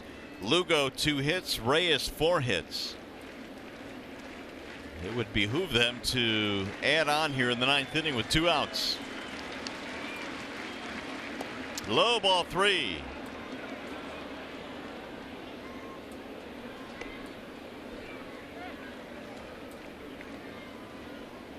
Ronnie Rodriguez on deck. El Felino. That's his nickname. I think he's going over some new rap lyrics down there. Was he? No, I was thinking, I wonder if he is. His spare time in the on-deck circuit. You know he always trying to flow. Runners will go on 3-2. And he walked him. He's going to load the bases. What an at bat there by James. He fell behind the rookie Tarpley. No balls and 2 strikes, and took 4 really close pitches to get the walk. Larry Rothschild, the pitching coach, coming out. He got ahead of him with that breaking ball first, fastball at 93, and then he went on to throw 4 straight balls, every last one of them off the plate away. If you're a rookie, man, and you come to the big leagues with the Yankees, you're not going to get a good number. You're going to be 75, 82, 93. Well, there's no numbers left. I know. They're all retired. They've all been retired. Yeah, all of them retired. And pretty soon, Derek Jeter's number is going to be up there. Number 2 is going to be retired. Already has been. Okay. It's down there. I see it. It's the last one to go up there. Look at all those. Yeah. Welcome to the Yankees, son. Here's number 106. We're heading that way, triple digits. 99 at some point in time will be up there for sure. If he continues to do what they think he's going to do. Ronnie looks at ball 1.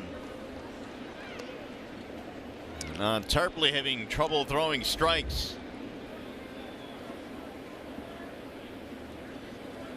Yankees got Tarpley a couple of years ago from the Pirates. They sent Ivan Nova the other way.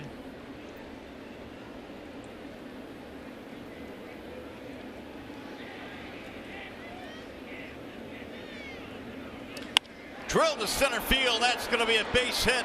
It'll score 1, maybe 2. The throw to the plate hits the mound, and Ronnie Rodriguez a 2-run single. What a day for Ronnie Rodriguez.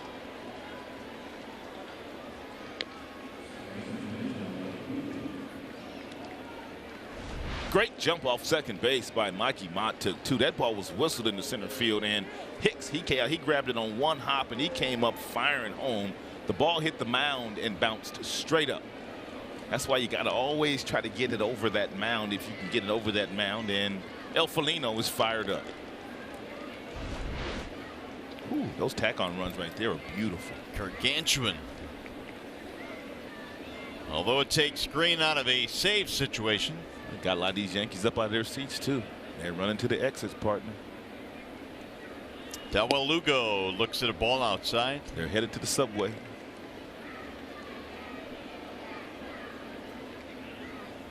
Greeny now watching the action.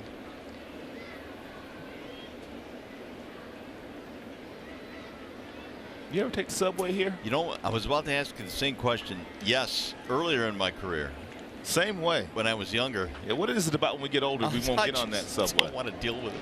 Roller up the middle. That's going to be a base hit. Here comes McCann rounding third. He will score. Another hit for Dawel Lugo, his 3rd of the day.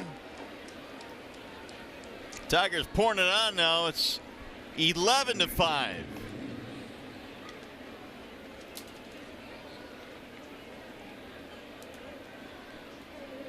And it's going to give Victor Reyes a chance for a 5-hit day. He might as well hit a triple.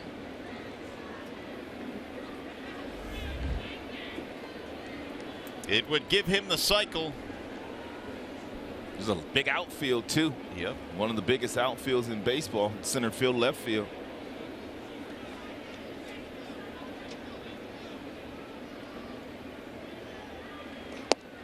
Strike 1 in the outer edge.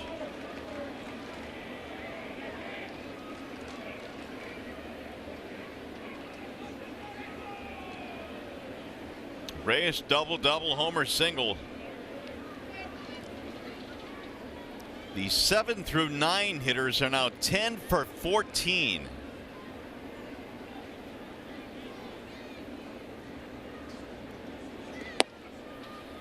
Oh, 2. Is that good? That's good. It would have been better had Ronnie Rodriguez not had that hit taken away in the interference. Mm-hmm.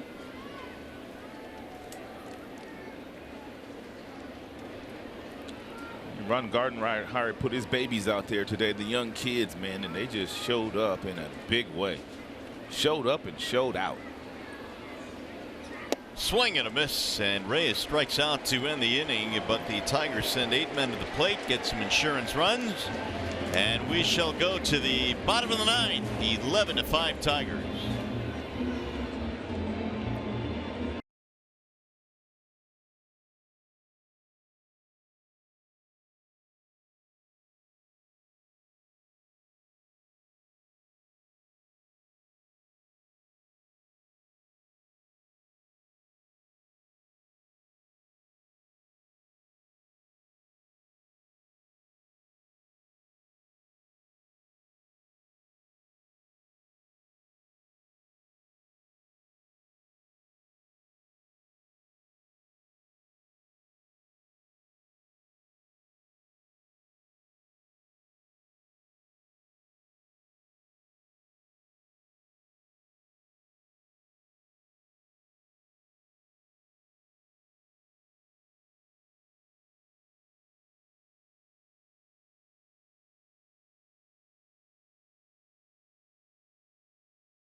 Tigers lead at 11-5. Shane Green coming on out to close this one out for the Tigers.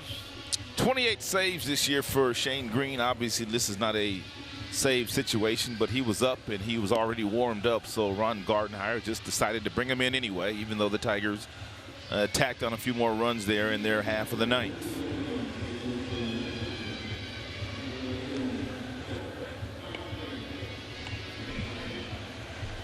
Big day for the rookie Victor Reyes. A day he'll never, ever forget, getting an opportunity to play in the new Yankee Stadium for the very first time in a career-high 4 hits. 3 hits for Lugo. 3 hits for Rodriguez. That's back-to-back 3 hits for Lugo, isn't it? I don't know if it was back-to-back. It was a couple of days ago. He yeah, had 3 hits. 3 hits.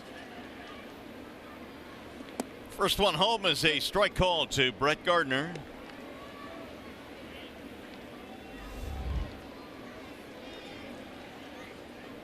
So the Tigers have 11 runs on 17 hits. A breakout day for the offense.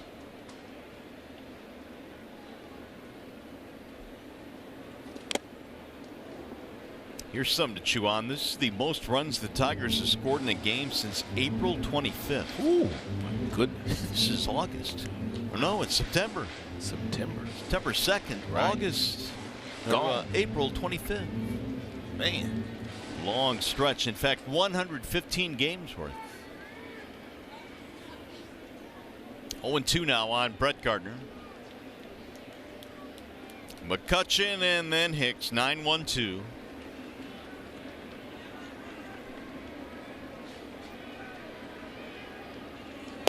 Got him. Strike 3. Gardner is toast. 1 gone here in the ninth. Yeah, good fastball thrown by Shane Green at 93. Shane Green once wore these Yankee pinstripes. He was a starter with them for a couple of years before the Tigers acquired him. 93 swing back fastball on the inner third. And Brett Gardner beefing a little bit, but that was a strike. Yeah, I don't know why. McCutchen was hit by a pitch which got him rolling in the 8th inning. It was a little bit hairy in that 8th. The Yankees brought the tying run to the plate.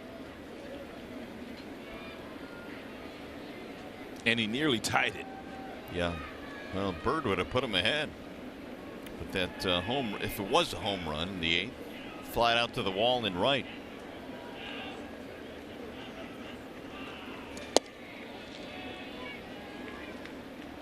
Greeny throwing hard with some late life.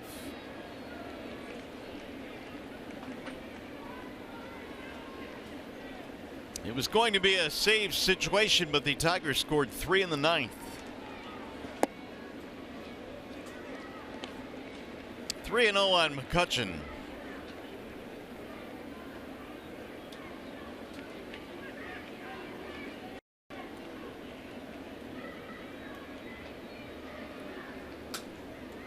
Infield swung around to the left side. They're playing to pull.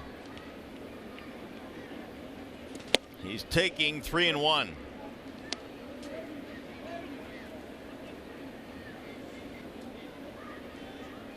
Boyd started, went 6 good innings today. Gave way to Wilson, Coleman, Alcantara, and now Green.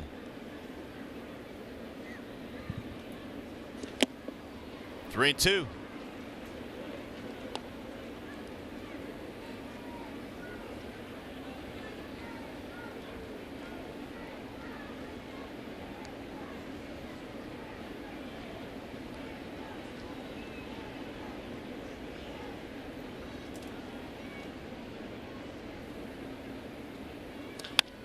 Back up the middle, bobbled, but he'll stay with it, and he'll throw him out. Lugo made the play there. Let's take a peek at Victor Reyes' day. Yeah, the rookie Rule 5 player had a day to remember. He sliced a double down the left field line in his first 2 plate appearances, driving in runs, and then he connected for his first major league home run. There was nothing cheap about it. That leg kick got down. He was able to generate some bat speed. And then he shot another base hit the opposite way for his 4th hit of the game. So real nice day today for the youngster. Swinging a magic wand today. Last chance now is Aaron Hicks with 2 outs. Ball 1. Yeah, this Yankees team will have to get on a flight and go to the West Coast after this one. They've got a long flight and a day game tomorrow. And they've lost the series, the homestand, to the Tigers and the White Sox. Yeah. They will split this series if this score holds up. Crazy thing about this one, Tigers are maybe 1 or 2 hits away from sweeping the Yankees here. Yeah, in a really, 4-game series. It easily could have happened. First 3 games decided by 2 runs or fewer.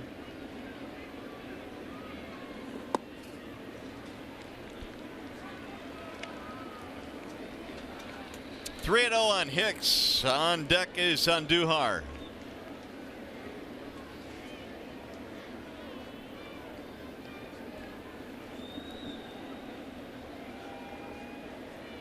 Have you ever wondered why managers wear watches?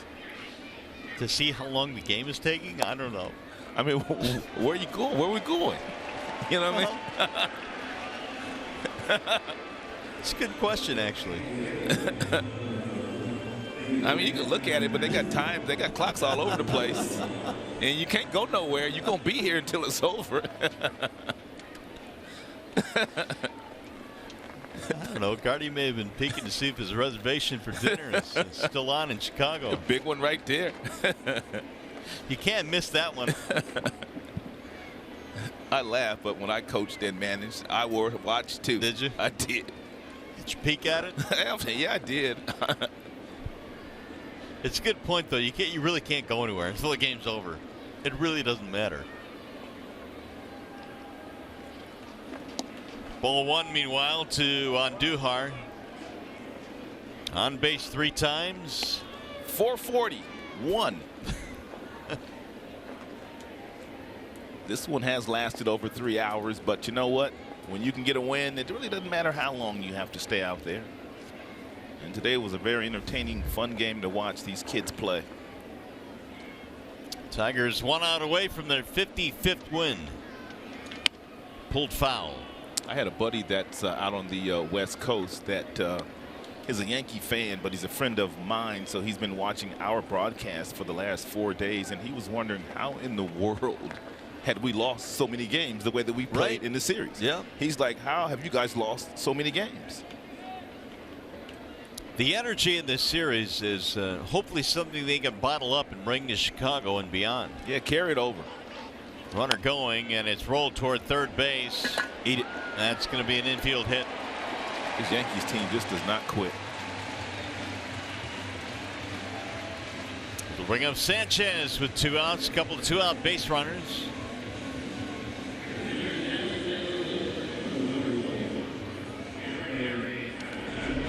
Wise decision here by Jamer. No play here on Andujar.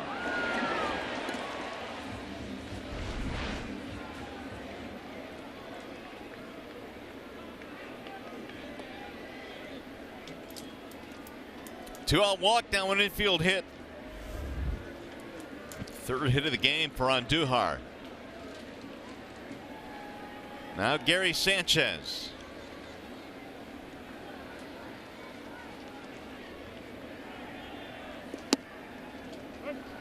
Oh, 0-1.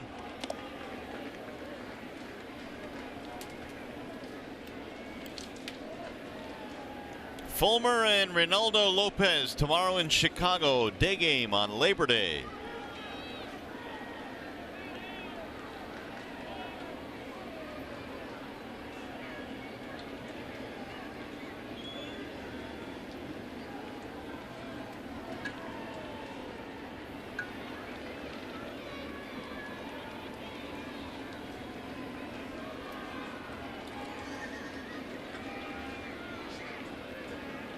Now the 0-1 pitch. And Green, he needs 1 more strike. 0-2 on Sanchez. 17-hit day for the Tigers offense. It's been a while since we've been able to say that. Tigers Live post-game coming up after this one. John Keating and Craig Monroe holding down the Call Sam studio. I bet you they're watching their watches. You got that right. 0-2.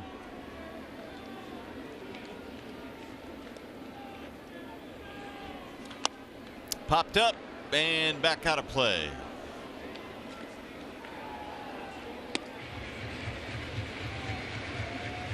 Most hits in a game for the Tigers this year was 20, and that was at Pittsburgh way back in April. And that was the game we told you about. So they're probably going to fall 3 short here of their season high, but a great day nonetheless.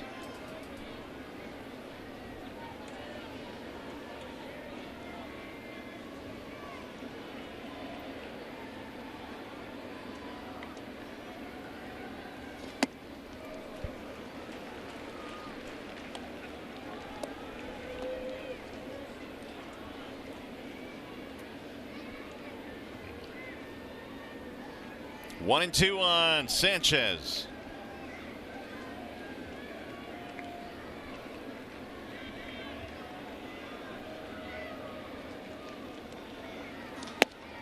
Two and 2. 95 just missed, and now Green has thrown 21 pitches.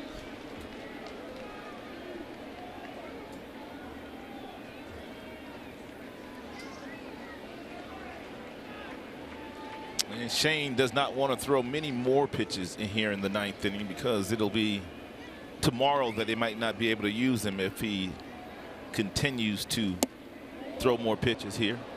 Oh, looked like he went. He did not, said Carlos Torres. But then again, Shane is one of those guys, I think this year earlier, that he pitched like 4 days in a row.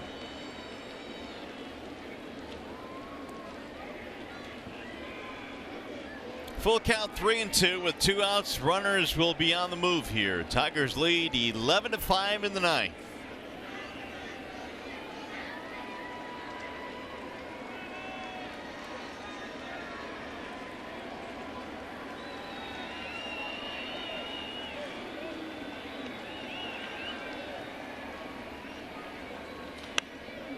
Fouled away.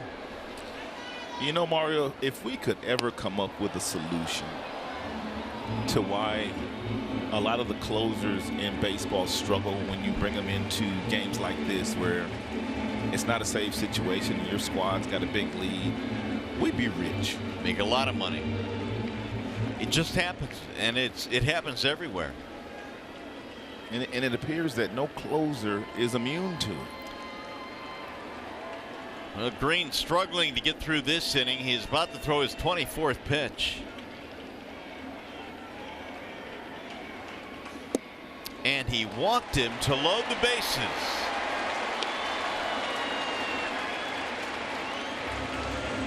Two outs, nobody on. Has gone to 2 outs with the bases full.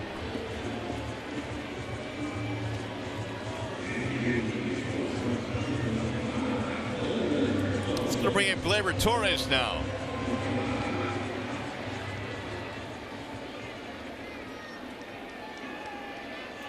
I think the answer to that question is you're never ever going to be able to change it. I mean, when Shane Green was warming up at the bullpen with a 3-run lead, he's probably getting all fired up. The adrenaline's rushing.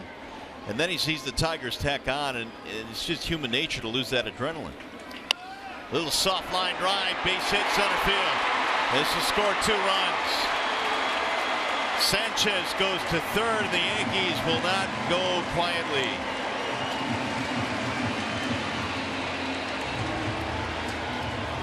Tigers have been forced now to get some activity in their bullpen to possibly help out Shane Green.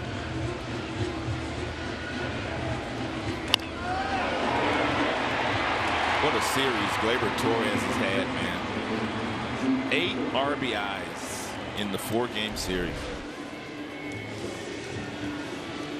Torres now a 7-game hitting streak, keeping the game alive for the Yankees. That'll bring out Rick Anderson. And now you're right, there is activity. Drew Verhagen warming up. I guess Gleyber Torres is starting to, he's in the Rookie of the Year conversation, and a lot of people would give it to Andujar over him right now, but man, in his final months of the season, he's going to have something to say about that, isn't he? He is, and when you factor in his defense compared to Andujar, a little bit of an advantage there as well. 21 years old. So it's 11-7 now. Here is Luke Voigt with runners at first and third. Voigt's got some power. He's already homered in this series. That came to straightaway center field.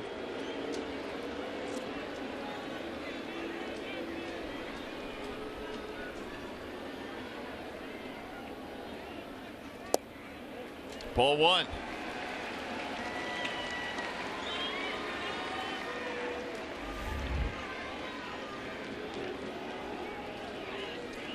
The Yankees in the last 2 innings have had 10 base runners. Foul back now, 1 ball, 1 strike. And Greeny might get to 30 pitches in this relief effort. He's at 27 right now.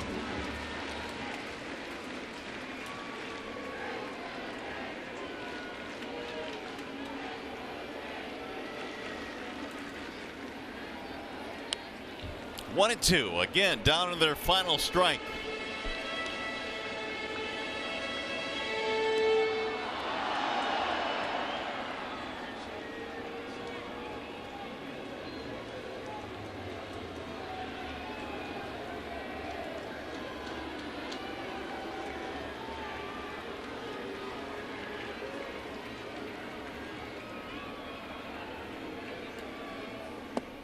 Low, ball 2, level the count, 2-2. Should Voigt reach? You got Walker on deck.